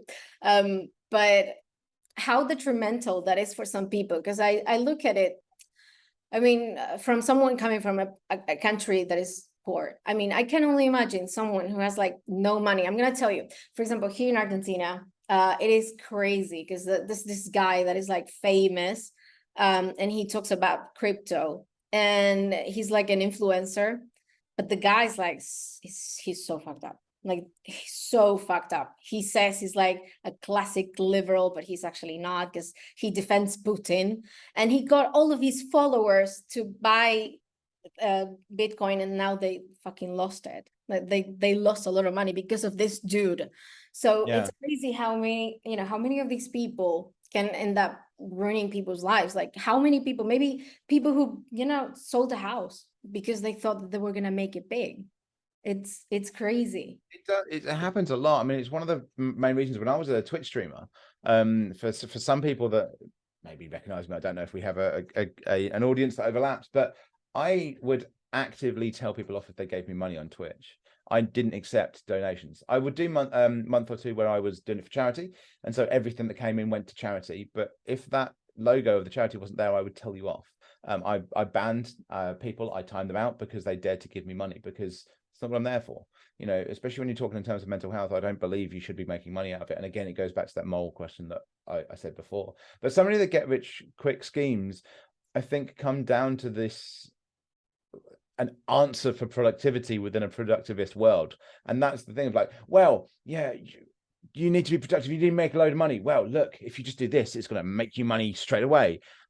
Rather than just going, hey, let's take the steps. You know, it's that same bullshit you have with things like steroids and with you know, any kind of enhanced medications and things like that. For just going, I'm just going to shoot my way to the top. You get none of the rest of it. You get none of the lead up. You get none of the journey. You just get the conclusion, and the conclusion is never going to be as good as half of the journey. You know, when you have an adventure, when you go on a road trip, you don't. If you go on a road trip from Alaska to Florida, you don't talk about how good Florida was. You talk about what crazy shit happened on the way. And I think that's the biggest problem now, is that everyone's going, yeah, but we can just fly to Florida. So yeah, okay. That cost a lot and was boring, but fine, okay. Like nothing's happening until you get into Florida. The rest of it is okay. Well, fuck. We had to go down through you know, Washington and go into Seattle, and you know, we decided to go actually along the bottom. So we went all the way into California. We went over into Nevada. We spent some money there, and my God, we went into Texas. And you know, that's the story. And that's the bit that actually makes anything. And that's the journey of so many people. Even if we go back, although I've had a go at it, people like Apple, you know, they had that journey. They didn't immediately go, snap the fingers and get there. They had that journey. But I think so many people have got to this idea of like, well, I can't keep knocking myself into the ground through productivist ideals. Therefore, the answer must be this, rather than going, hey, the answer is actually look after yourself and work slowly. And I think that's the thing that people have started to move away from. Yeah, you're right about that. And it's cool because, you know, it goes to show people that, you know, they can't enjoy their lives while making, you know, whatever they have to do to, you know, just be able to pay for their own lives. The thing is, you know, I talk a lot about freelancing only because I'm here in Argentina. You know, if I were in another country, I probably wouldn't even talk much about it, because to be honest, I mean, you can work at, like you said, you can work at a Walmart, and like you can still pay for whatever thing you want, like, right? Of course, you're not gonna become rich, but you know, if you don't need to be rich to be happy, then fuck it, work for a Walmart. I mean, Argentina doesn't work. It's like if you work at a Walmart, you don't make it till, you know, the end of the month, but that's a different story. There's probably a discussion about that in America in some states as well. But yeah, but in America, like if you live in America, if you live in the UK, in Canada, or in Australia, I mean, just enjoy your life. I mean, life is so short. It all comes down to that. Like, it's short. Yeah. And I'm telling you, like, you know, there's this with my mom, I always talk about that, because my mom is she takes care of old people that are actually dying. So and it's crazy, because sometimes I ask her, like, what do you talk about with them? And it's crazy because, you know, most of the people, they it's not like they regret the things that they did. They regret, but the things they haven't done. And if you think about it, if you're working all day, you don't get much time to do things that you enjoy, right? Yeah, I mean, it's the film. Although it's not the best film, it has a decent story to tell. Is the film Click with Adam Sandler? And I don't know if you've seen it, but it's basically a remote control. So he goes to Bed Bath and Beyond, and he's looking for a new remote, universal remote for his TV and stuff. And he finds this universal remote that actually fast forward. Yeah, I know what movie that is, but yeah. And so he fast forwards, and it's like, right, okay, I've done that. I've got a promotion. And then he's right at the end, basically, as an old man realizing that his kids hate him because he never spent any time with them. Yes, he's a CEO and incredibly wealthy, but he's divorced. His kids have left him because he never took time to do anything else. He spaced out. He was on autopilot for everything else, and he just worked on the side of getting rich and getting to that position. He didn't enjoy life. There was no enjoyment to life because he thought, hey, I can skip that. I don't need to do that. Well, actually, yeah, you probably do, because if you don't think about anything else, then there's a problem. I mean, if you think of it, the simplest way is when people go, oh yeah, but I can use my money when I'm rich. Yes, you can. But why are you using it on the way up? There's a reason that, you know, people like Jeff Bezos and Elon Musk decide, fuck it, we're going into space. It's because they're using their money and just going, fuck it, we'll just do it. But they also did this along the way as well. And they also both, although you can argue how they did it, they also both had a journey.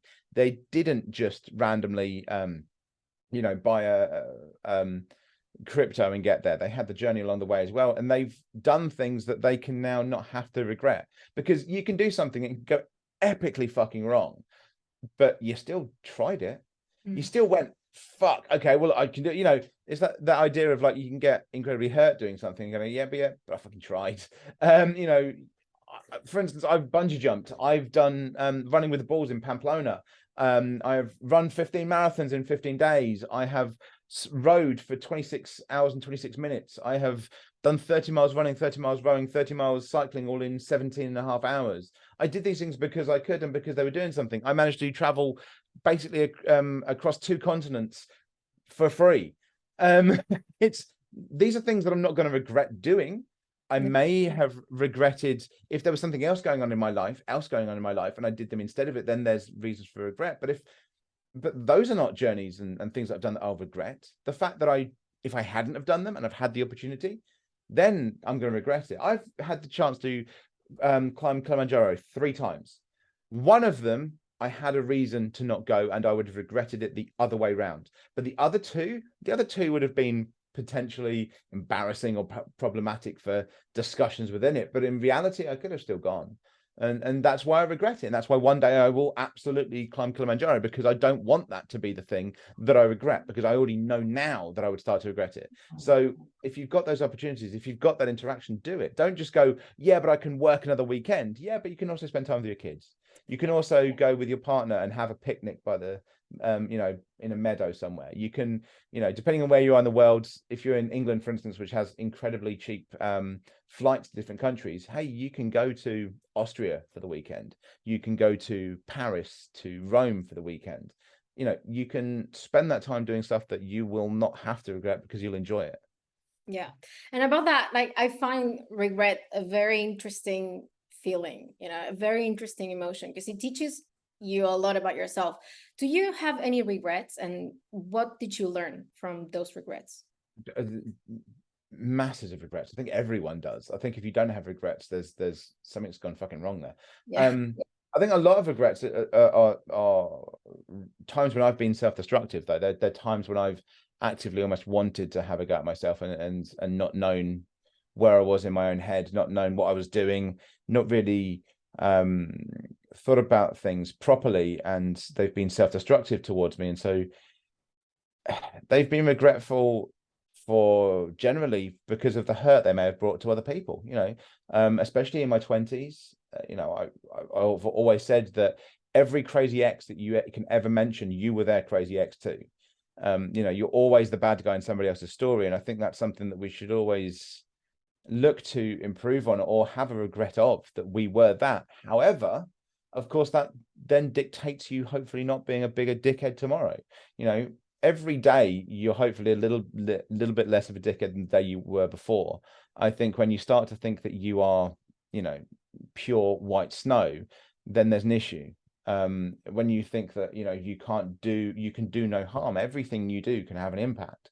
And so I think regrets will always build up, but it's being able to see the regrets start to get less and less as you move forward, and be able to look at a past year, a past month, a past week, a past day, and go, yeah, there was stuff I could do, there was stuff that went wrong, but the stuff that I managed to do out of it, that was improved. Yeah. And but coming back to that, so what's the biggest lesson for you, particularly, that you say, okay, out of this I got this in particular? I mean, I think just self-understanding of who you are is the biggest one, because I think you can be, you know, for me, I for many times, because of mental health issues that I've suffered from because of neurodivergency, you know, they can all be used as excuses, but at the end of the day, there's part of me that needed to learn, that needed to grow up, that didn't. I think that's the case for many people. But you know, especially for I mean, the you know, if I had to think, is how many times I said things that were really hurtful without knowing I had ADHD. But then again, it's not an excuse. It's like, you know, if you have someone who is drunk and they start hitting other people or doing something, it's like, yeah, well, being drunk is not, you know, it's not an excuse. No, it's never an excuse. It is an explanation. So there are certain things that, of course, certain people cannot control, but you always work towards it. But then you know, the point should be that whoever you're interacting with, you have a discussion about the fact that those are things that can affect you, and both of you should be aware of that fact. So that's where it kind of diverges from things like being drunk. But of course, again, it still isn't an excuse, but it is an explanation. I think that's something that's been misunderstood a lot with mental health. But then again, as I say, there's always just everyone's a bit of a dick in their 20s. If you're not, I think you're remembering it wrong. You know, everyone in their 20s is a dick, because it's the time when we are, you know, we are learning about who we are. You know, we are at our worst qualities. We either keep them and become horrible adults. You know, not to say that you're not an adult in your 20s, but you know what I mean. Or we get better and become just normal people who fuck up occasionally but still do okay, or you become amazing people. You know, it's something that happens, I think, to all of us, and it certainly happened to me. I think there's definitely times in my life, and I've said this many times, there's plenty of my exes that you could point to, and you could ask them, hey, did you know that Adam's now running a mental health charity and he helps with mental health? And they would look at you dumbfounded and be like, what the fuck are you on about? That cunt should not be let anywhere near help. You know, and that's the case. It's because I was a piece of shit. And I think that's something, I always think that's something that people should always remember and not embrace, but fully recognize, is that you were almost, at some point in your life, almost definitely a piece of shit. And the more we say to ourselves, now I was okay, I wasn't that bad. No, you were, you absolutely were. Ask the people around you, but you probably don't talk to them anymore because you were a piece of shit. That's the thing. And I think it's not a bad thing to look back at yourself and think that. It's a good thing to be able to go, I no longer am. You know, it's the downgrade. I'm no longer a piece of shit, but I'm an arsehole. So, you know, it goes with one or the other. So it's just seeing how you progress. And I think that's probably the stuff that I've learned is it's half of the course, but we need to recognize that we also hurt people along the way, and that should be something that we potentially atone for in our actions to help others in the future. That's what I like about you. You keep it real. Like you say, it's you know, everyone's an asshole, but you know, am I your type of asshole? And I think that too. I mean, how there's too many people saying like, no, I'm good. Like, no, fuck off, you're lying. But I do believe that, definitely. Now something else I wanted to ask you has nothing to do with what we're talking about, but I want to know, because you know, people watching this will be interested in this particular thing. One of the reasons why people want to, you know, work as a freelancer or whatever is because they like traveling. You travel a lot, and you have traveled a lot, and you are a very good example that you don't need a lot of money to travel.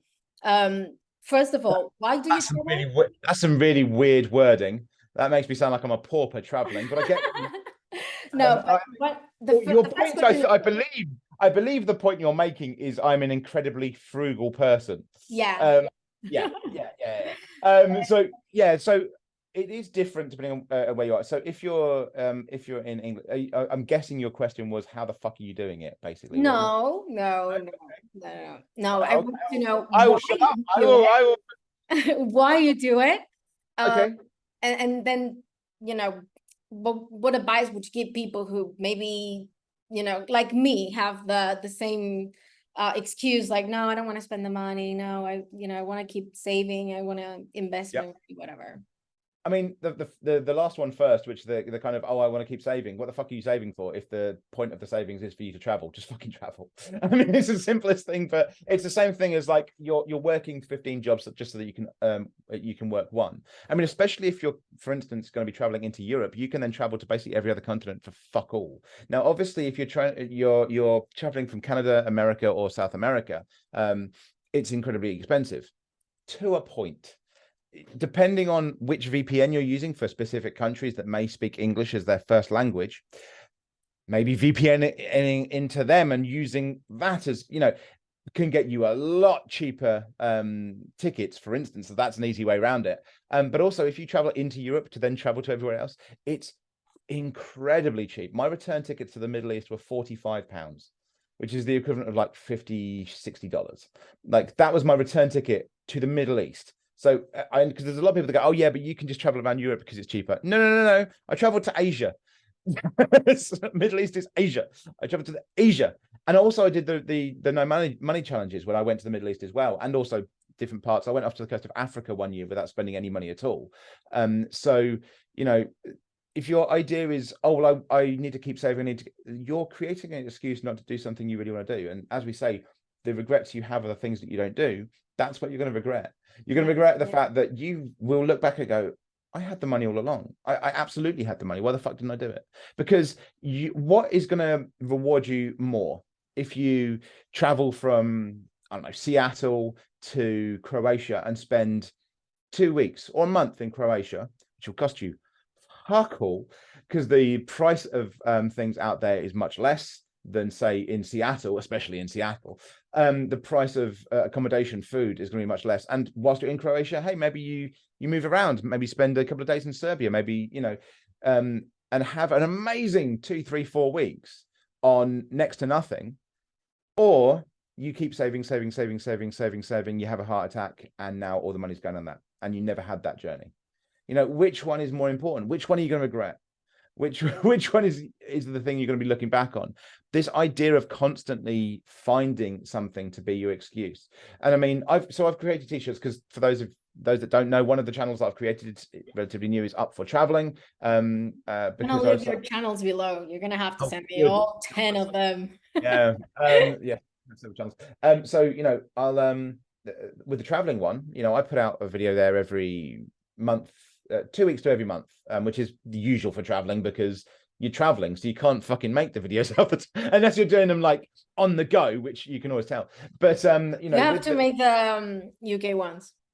At least for me, I'm one of your subscribers. I'm asking for it. Oh, there you go. I mean, with the traveling ones, I've created a new logo, which I'm going to hopefully make into a t-shirt. And the biggest thing for me is a colourful kind of map of the world. And then with you know, an orange in the middle in kind of cartoony language is just the word next with a question mark. And that has two things to it. One, what's the next country I'm going to? And the other thing is, what's your next excuse?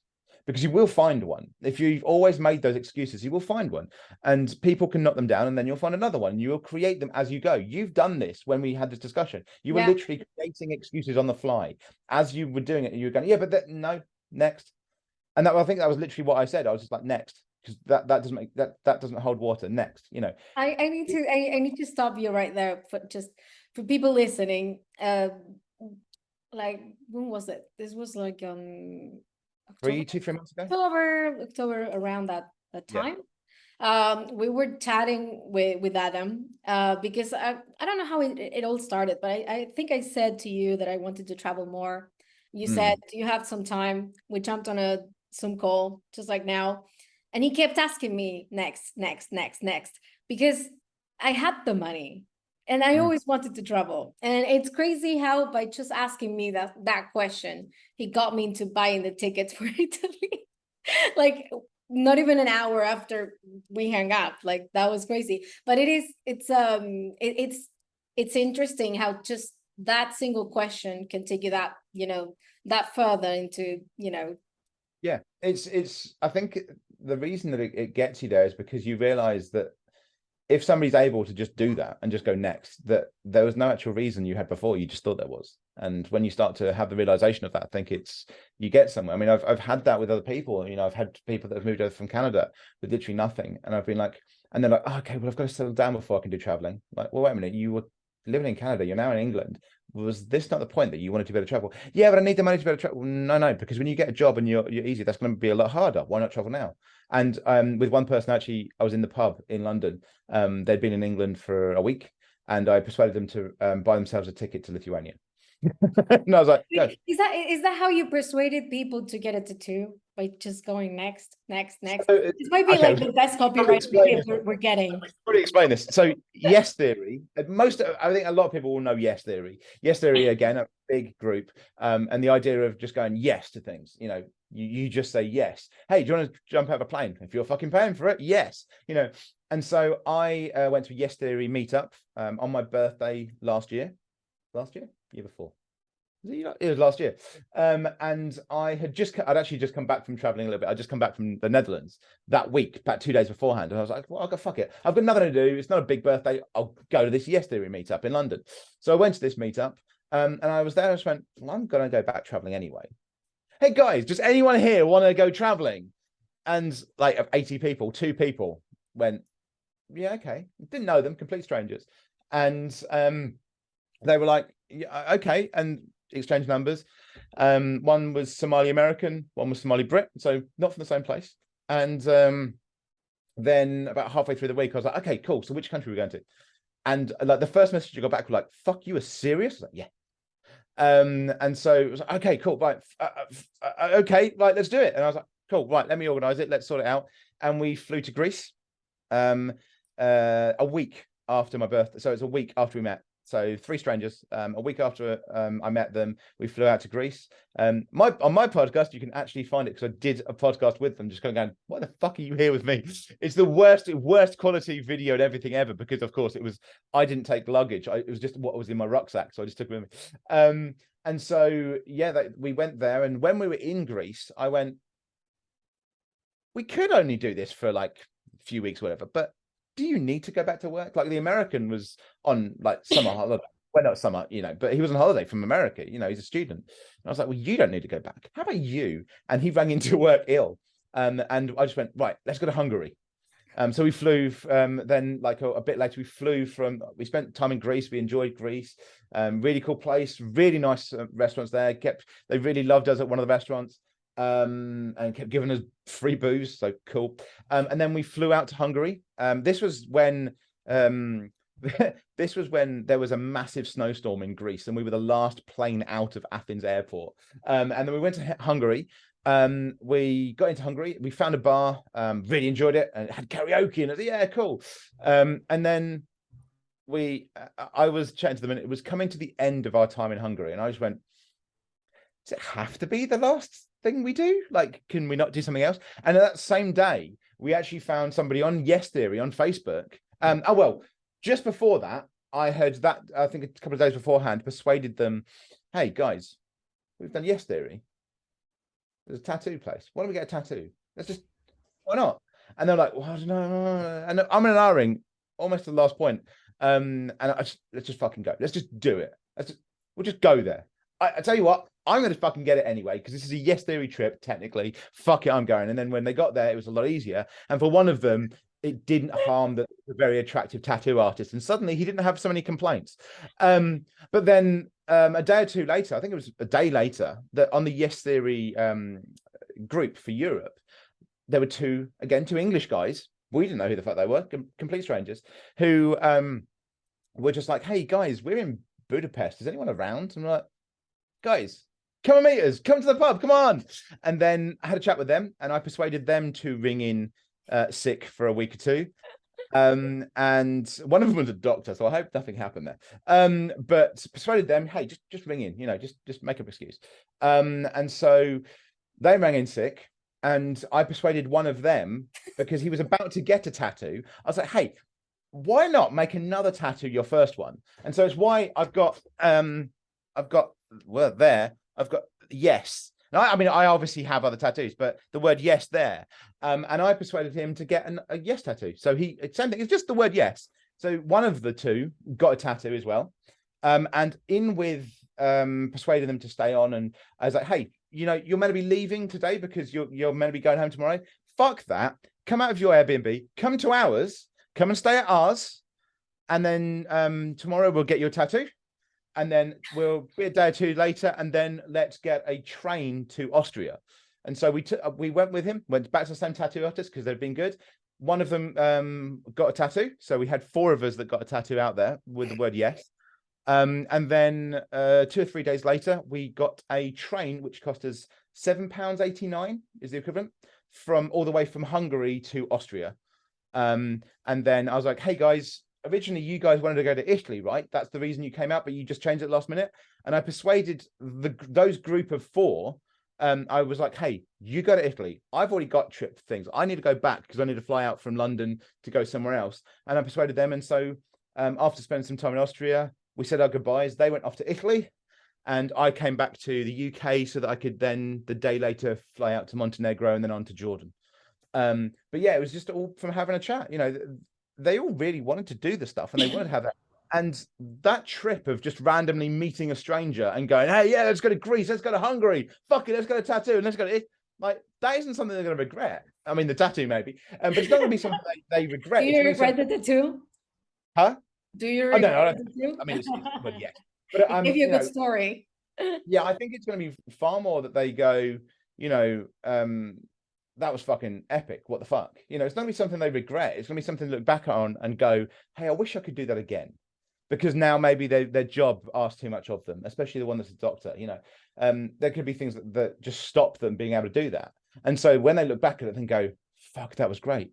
I wish I'd done that before. That would have been great if I could keep doing that. It's not gonna be something they regret. It's gonna be something they look back on with fondness.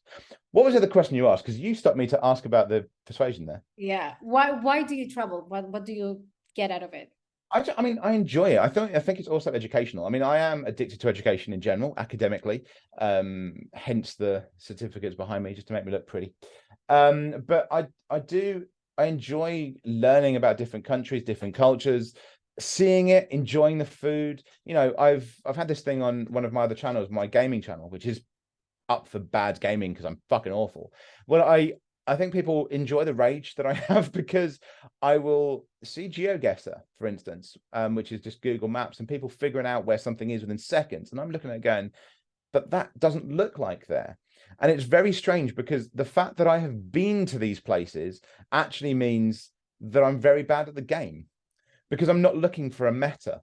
I'm not looking for oh, well, if you see this particular thing there, it could be this. And I'm like, yeah, but I can make that in any country. And I've been to this place and I've seen that, I've smelt it, I've seen what happens. I've interacted with the people there. It's not just a picture to me.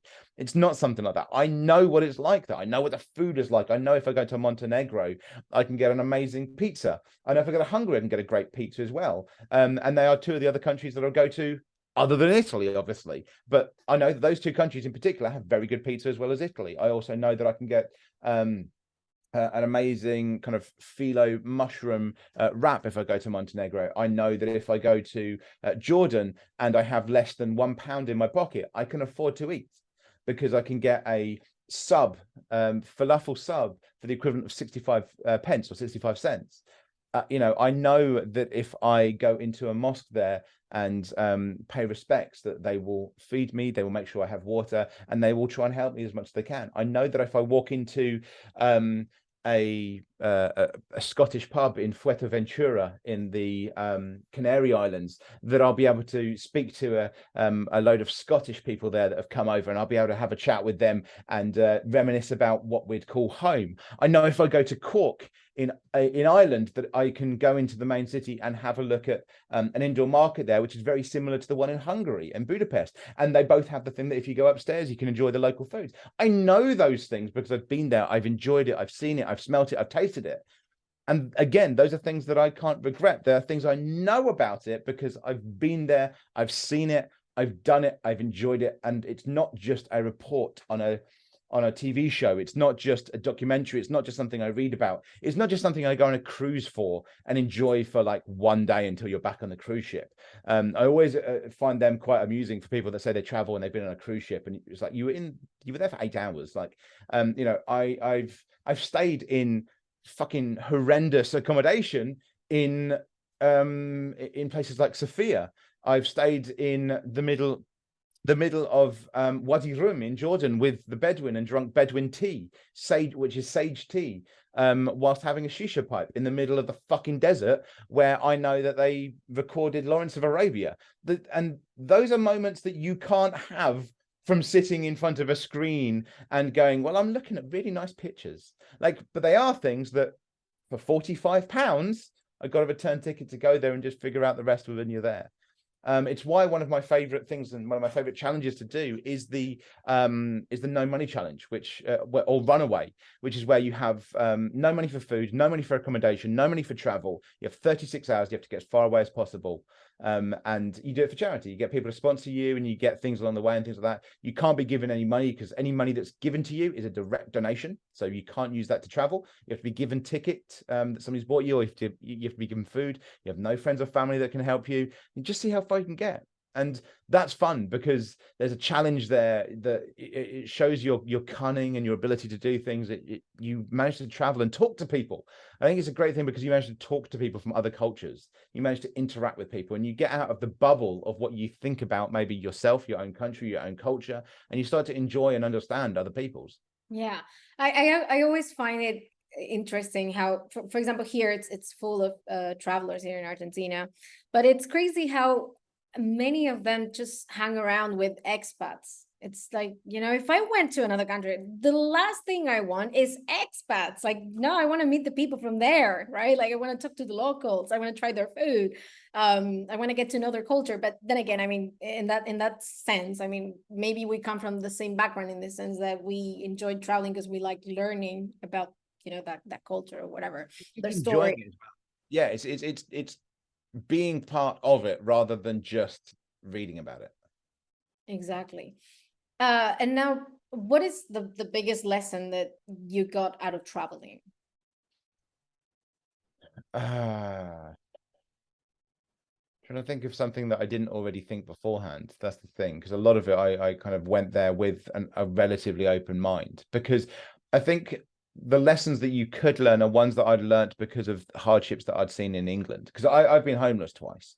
And so I think it'd been very easy for me to then later in life go, hey, luxury, let's go for a hotel or something. But it's not something that I do. I think one of the best things to do that I've been, persuaded other people to do as well is to live as near to somebody that actually is from there as possible. Don't do hotels.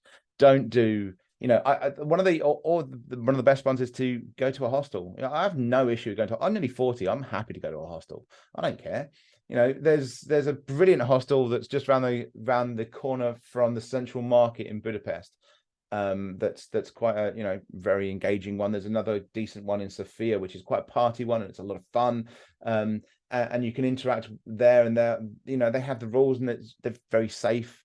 You know, obviously you research these things, but I think being open to just talk to people, being open to do those things, which of course can be very difficult depending on what your background is and to who you are, and it can be obviously very different for different people. For instance, if you're a solo woman traveler, then it may seem very intimidating. But then, of course, you have people like Lexi Limitless, who you can YouTube, who has been to every country on Earth, most of them as a solo traveler. So who can then show you, hey, if you're coming from this, you can still do this, you can still interact, you can still have fun, you can still, you know, so there are people out there that still do it. And I think it's just finding how you can deal with it. Don't try and, if you want to do it because you've seen a YouTuber, don't try and be them. Maybe take some tips, maybe go, oh, well, they went to this pub, you know, okay, well, I'll try that pub out. Okay, fair. And then, but the next step shouldn't be, oh, and then they went to this place afterwards. The next step should be, well, I'm in here. Hey man, what's the best food here? Or what's the best drink here? Or, you know, what's a good place to hang out? Oh, cheers. Because that's going to get you a lot better along the way. I think interacting with people, if you can, if you find a way, is definitely the best thing you can do. Yeah. I mean, actually, one of the funniest ones for me was when I was sleeping rough. I slept rough for one night here. It was in Paris. So I don't like Paris. And I think it was probably because it was overhyped when I was younger, and I didn't go there until I was much later in my 20s. And so I think just by that point, it didn't, you know, I love France. Don't get me wrong. France is amazing. The French people, absolutely love the French people. They were fantastic to me when I was out there. Really? Yeah, I have no qualms. I know that it's, for an English person, it's always the other way around. For me, absolutely not. The French people out there were absolutely amazing. I had no issue with any Parisians out there. I had no issue in the villages. The villages were fucking fantastic. But I started in a pub years ago. This was me and two friends of mine, actually. And we're in a pub and we just went, hey, let's cycle across France. I'm like, yeah, let's cycle across France, like halfway across, and then we'll go into Belgium, cycle into Belgium, then we'll come back round and go back to England. Wait, what's the name of that? There's like a marathon, not a marathon. Oh yeah, no, this wasn't this though. This was just us just going. No, Oh. this was us just going. Fuck it, we'll get halfway into France, then into Belgium, have a pint in Belgium because they are constantly the winners of the best beer in the world, and then just like circle around. And we only two of us went. We got our tent stolen within the first half an hour of being in Calais. Which is fantastic. So that first night we spent under the stars in our sleeping bags. And by the time we got into Paris, like a day or two later, we'd gone through villages. Actually, that first day we'd gone into a village and had Leffe, which is obviously Belgian beer, because we thought we'd, you know, later on. But it was so amazing going with a friend of mine, because I'd spent time in France before, and I'd spent months in France, effectively living there. I'd been to foreign exchange and things like that. But my friend hadn't really. And we went into a village, and he was so out of his mind on these chocolate eclairs, chocolate cream filled eclairs. So it's chocolate cream inside. And he was just like, oh my God. And we were in this village. It's just a little village about 20-30 miles outside of Calais. And he was just blown away. And it was so nice because obviously our French wasn't exactly great, but they could, and their English wasn't fantastic because it's just a little village, but they could literally see how excited he was. It was a great little cultural moment where you could see them kind of puff up of like, oh yeah, well. But then when we got into Paris, we actually had our bike stolen. So we had our bike stolen when we got to Paris. How did that happen? So we were at the Gare du Nord, which is actually a really dodgy station, really dodgy station. But we weren't told this, so that's why we need to talk to the locals. They always tell you. Exactly. In our minds, we basically headed for central Paris, right. And then went, okay, well, and we stupidly thought, well, where would we leave our bikes if we were in England? And we're like, well, we'd go to a train station because that's where you leave your bike. So we thought, hey, the Gare du Nord. So we cycled to the train station, left our bikes there, and then they both got stolen when we were out having pizza. in France, because that's what you do. And we'd only taken enough money, because we're being very stereotypical. We'd taken enough money for bread, cheese, and wine. That was it. We'd taken just enough. So we had no money to stay somewhere. We had nothing. And so that night, when we found out what was happening, we started speaking to the Jardin, which is scary enough anyway, because those fuckers have massive, great machine guns. Then just started talking to people and going, like, this is what's happened. We need to get to the police station. We need to report that the bikes are gone.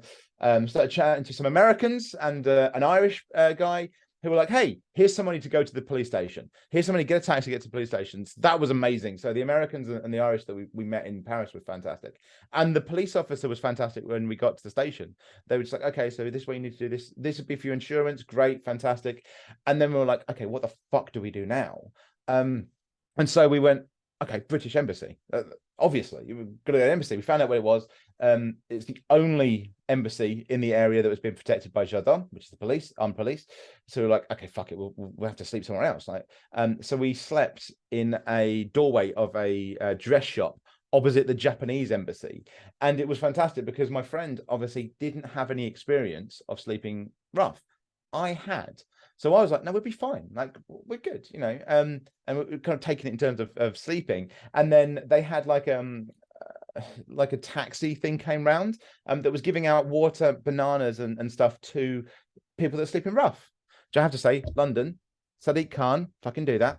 I just went up to them and just went, hey, my friend and me a little bit worried. Like, obviously we're not French citizens. We do have our English passports on us, but you know, we're sleeping rough. Like, could it be a problem? They just went, no, you've explained it. If you just say to them what's happened, and that you're English and you've got your passport, they're going to leave you alone. You'll be fine.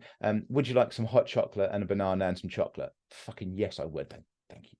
So they were very good. And then actually the people that were the worst in France by a country mile were the English people at the embassy, who did not help us at all. They did not help us at all.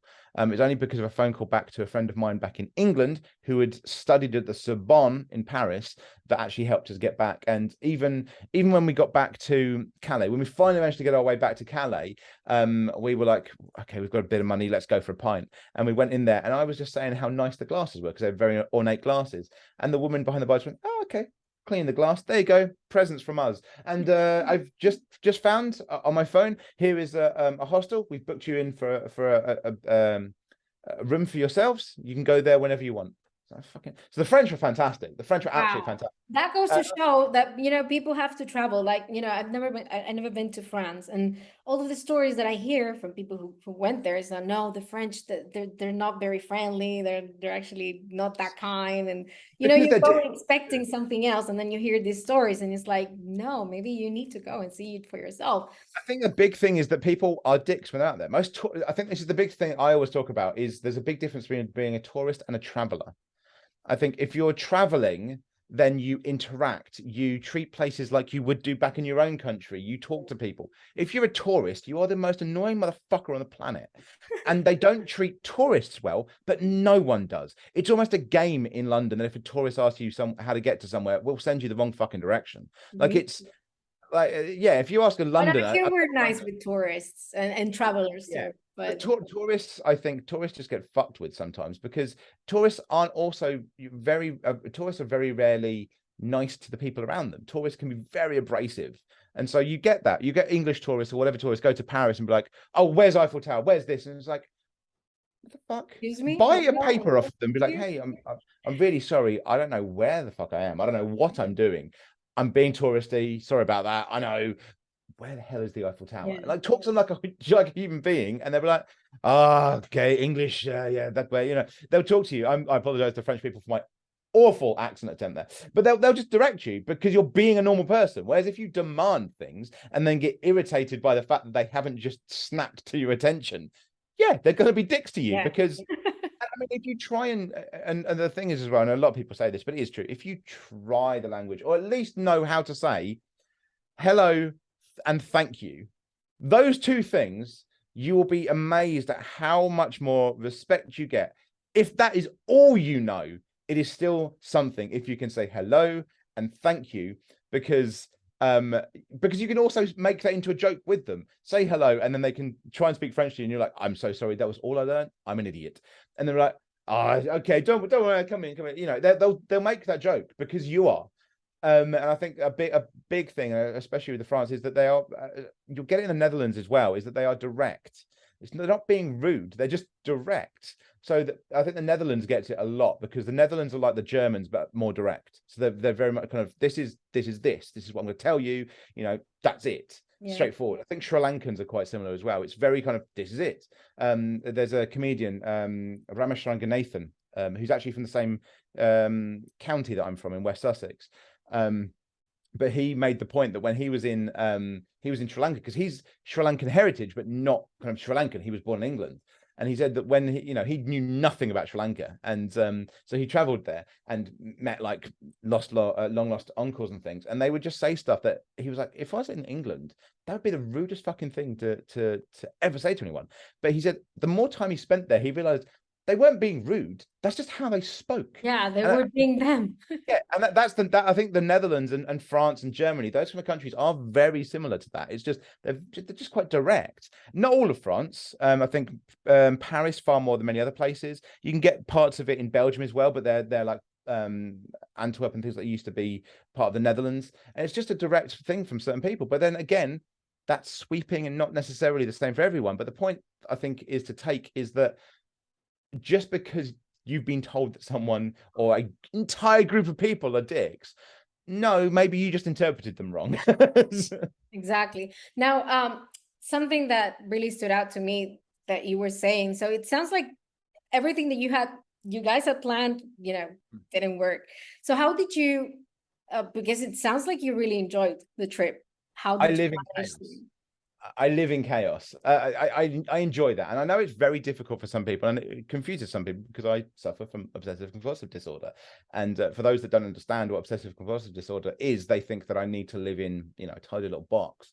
That's not how that works. OCD, about 90-95% of it is intrusive thoughts. It's not actions. But even when it is actions, they are specific. They're not every little thing out of place is going to set you off. That's not how that works. But I do enjoy almost living in chaos. It's the thing of, if you want something done, ask a busy person. And it's that kind of thing. I don't know if that's even a saying for you, but it is in England. If you want something done, ask a busy person, because the person that's only got one thing to do can only do one thing at once, which is fine. That's fair enough, because that's how they work. And I couldn't do that. For instance, I would shut down. If I was just told this is one task and that's it, I'd be like, I can't do it. That's why university became very boring at times, because like, this is one assignment in 2 weeks. I'm like, cool, I'm going to do it in 2 weeks then when it becomes an issue. And so I think discussing with someone we both know, Leo, about this, and it's the case that I think my brain has my brain has practiced the idea of something going wrong.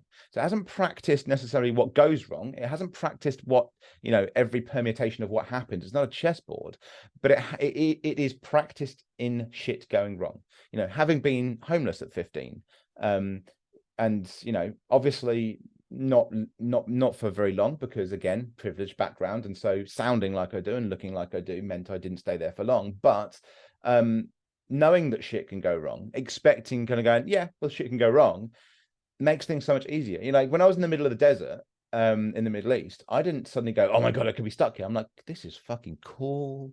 You don't, I think that's why when I travel with one ticket at a time. So I don't get returns. I got a return for Jordan purely because I was planning on doing like a specific trip, so it had to be done that way. But most of the time, for instance, Greece, Hungary, Austria, Montenegro, Netherlands, where else have I been? Lithuania, Hungary, Bulgaria. I did on one ticket at a time.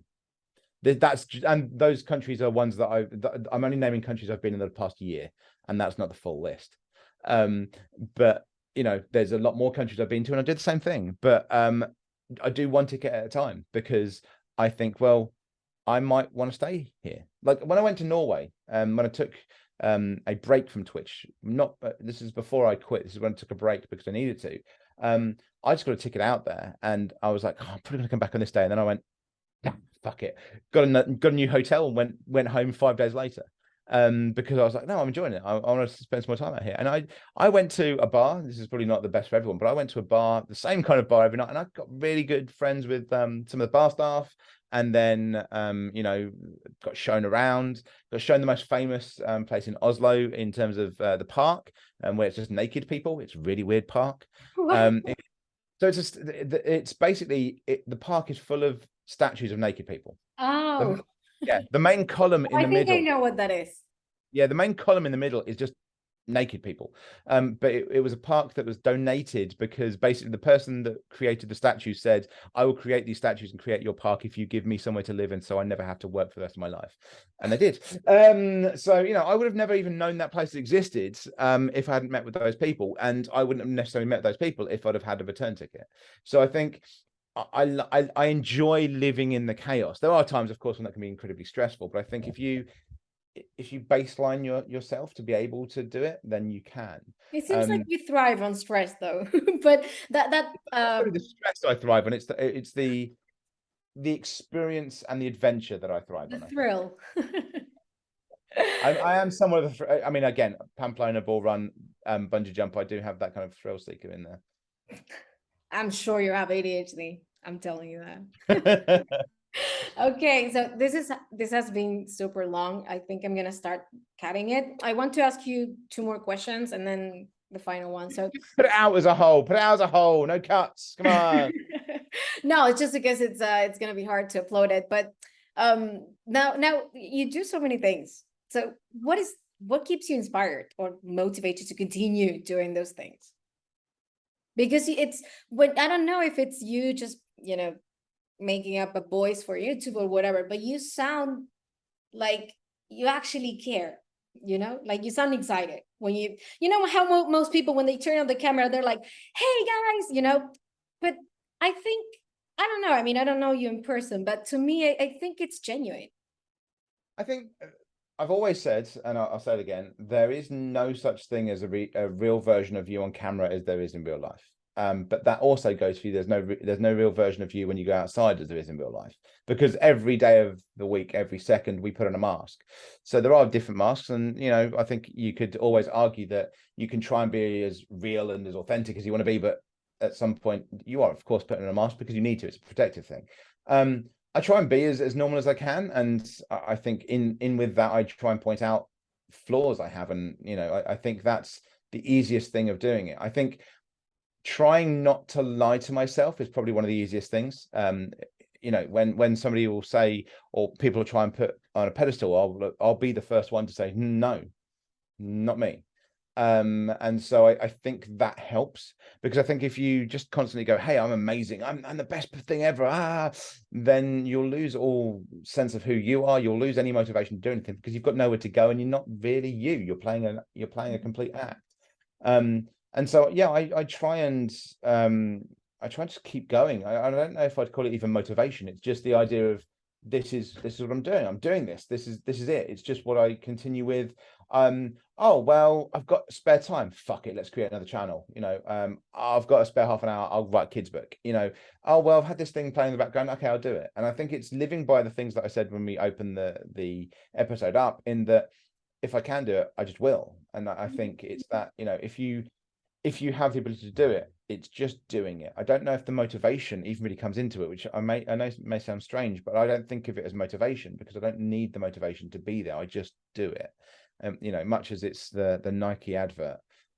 Although slightly worried about the Nike advert, because they did, of course, get that from a murderer. They stole that exact saying from a murderer. But hey, the just do it thing.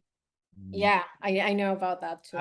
But yeah, it's just the idea of why not? Why not? Next, living by the same thing of next excuse from someone else, or next excuse from myself. Next, why am I not doing it? Okay, well, let's just do it. And it might be that on a YouTube channel you go, hey, actually I can't right now because I've got time off, I'm doing something else, and you can go, okay, cool, well, I'll set it up so that I've got a shitload of stuff going in. As I said to you, I recorded 100 videos for one of my channels in a day. If anyone's wondering, they were 2-minute videos. It didn't take that long. I know, because somebody would be there. And you speak fast. There were 2-minute videos. You can do them one after the other. I just put the camera on, and so that channel doesn't need to be looked at again for a few months. So I buffer myself with things like that as well. And, by the way, it's a very good channel. I've been watching those videos because I actually enjoyed that type of content. Like whenever I'm not doing something, I'm like consuming that type of content.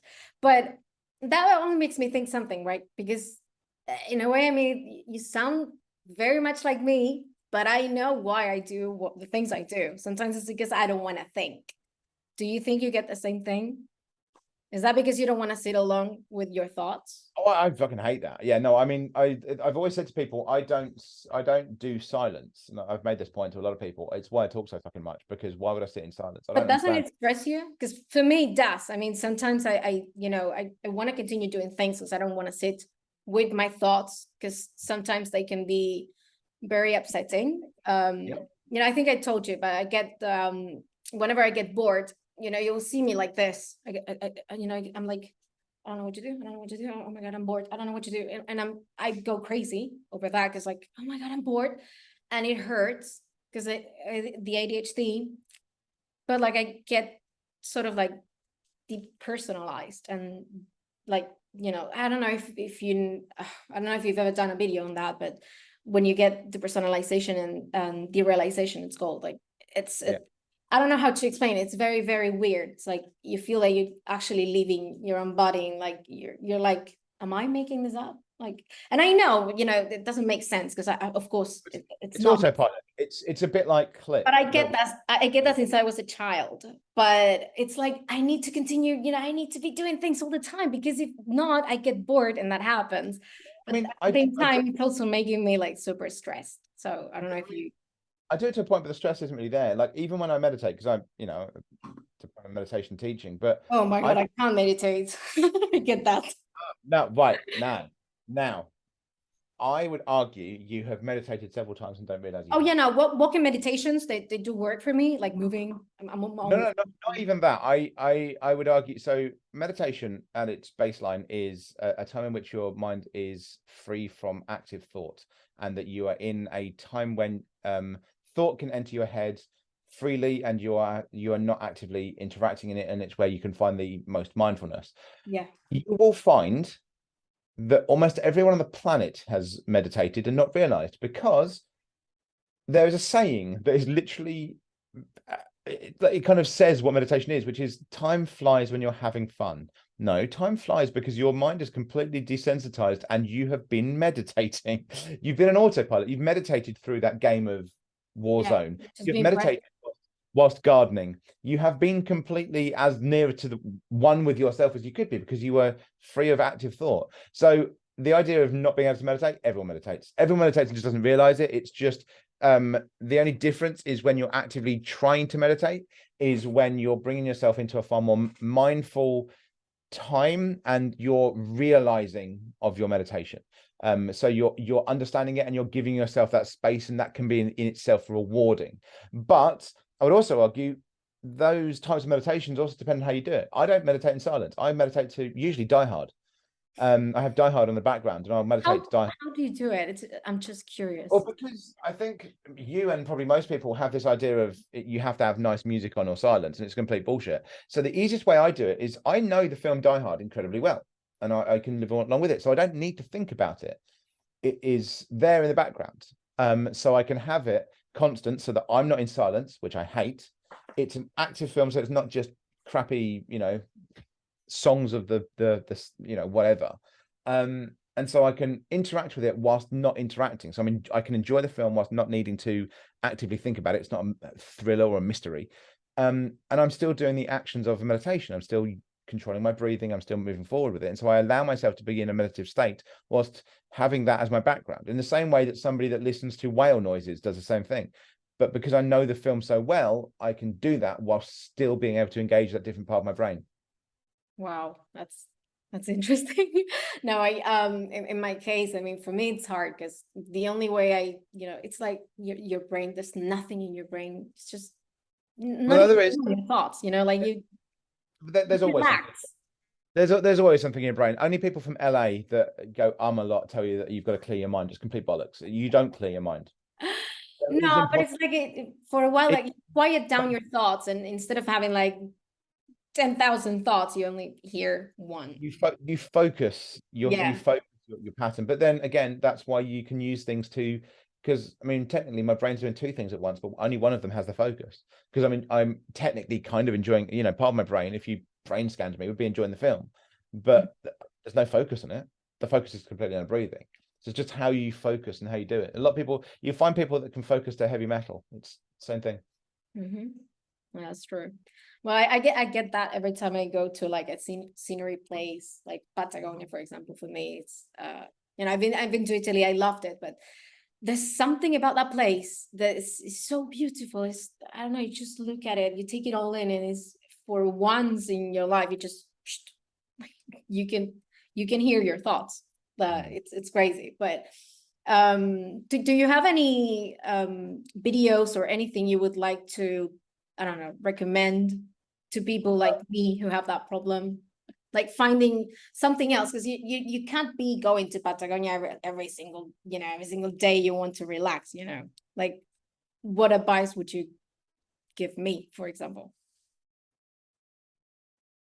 No type of meditation and mindfulness that works for you. It's finding what works for you and seeing if that's something you can do. Because again, it could be that actually, you know, for doing like that, it could be that actually there's, you know, you can find the same clarity of mind by having a picnic. It could be that you have the same interactions by listening to Metallica. It's just trying to, if you enjoy sitting in silence going plenty of people make money out of it and shouldn't, but you know, if you you know, well, wait, it's crashing whatever again. that is, that can be okay. Okay, there you go. Yeah. And use that as part of your mindfulness and meditations going forward. You know, that's I mean, I've just created a meditation and practitioners instructor course. I've just done that for the charity. We're just getting accreditation at the moment, and I talk so many different exercises you can do, but they're not all the same, and it's important that people adapt them themselves.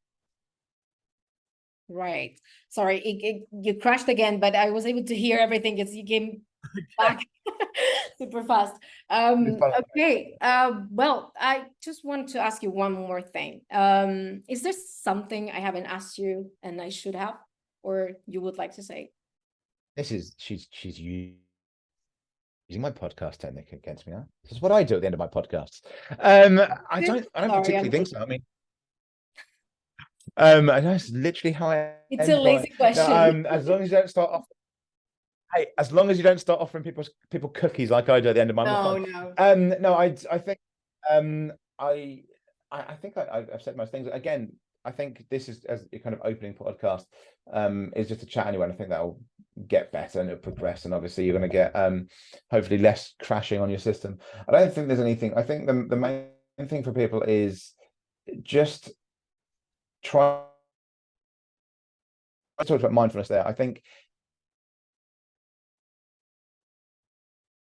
if you on a weekly, monthly basis, and that does not mean sitting in the corner going it's just taking stock of what's going on, because if you don't, what actually happens is something that has happened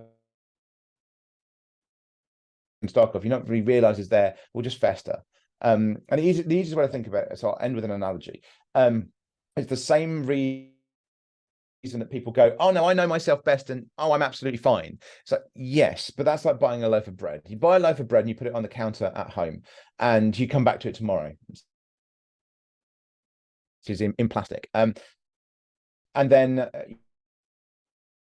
you know, you go away for a week and you come back, it's still okay, but it's you can see like little. Then you go away for another week and you come back, and well, now the plastic is starting to balloon out a little bit, and it's starting to look a little bit strange, but it's still the same bread, it's still the same thing, you know, it's still the same issue, there's nothing there, it's fine. Then you go away for a year and come back, and all you find is a mess. It's molded and it's a black lump that started to almost take over the counter, and there's there's mold, and there's creatures nearby, there's flies, there's everything, and it no longer looks like that bread. It no longer looks like that original issue that you came across. And I think that's the same thing as when you try and take stock of those mindful things, because there may have been something that happened that alone, the same as the bread, but a year or 2 years down the line, you'll be there going, oh my God, this, and you'll be having an effect on you, and you won't know why. There'll just be something that's in the back of your head that's just plaguing you, and you have no idea why, and you'll start to go into your own hell for something that if you'd have been mindful in the first place and taken stock of, you'd have been able to nip in the bud. And that's an important thing to do, is to try and make sure that you have some kind of mindfulness interactions, that you don't fall down later on. Lovely. Well, thank you so much. Thank you for being here. I couldn't have thought of a better first guest for this podcast. So for everyone listening, can you can you just send us your channels, or how can they find you? Where can they find you?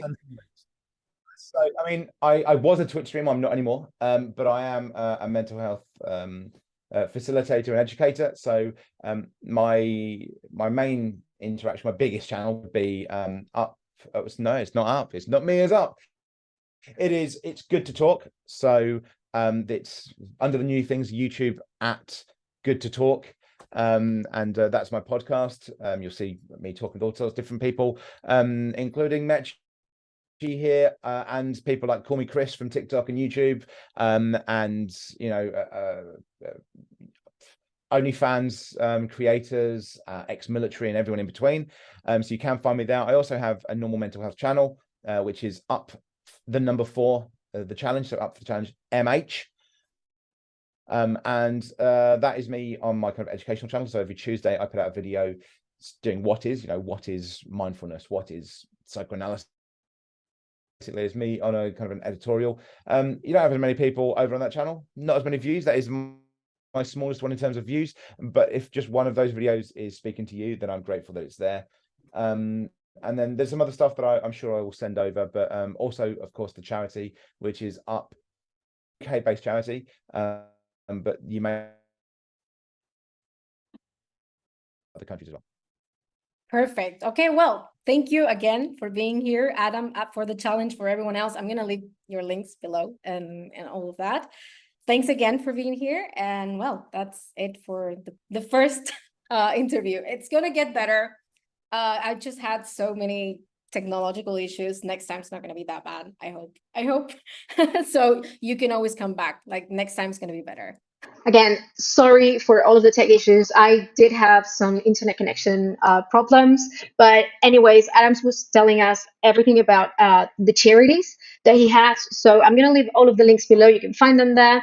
And if you like what you heard, go give him a follow. You're not going to regret it. Bye, and see you next time.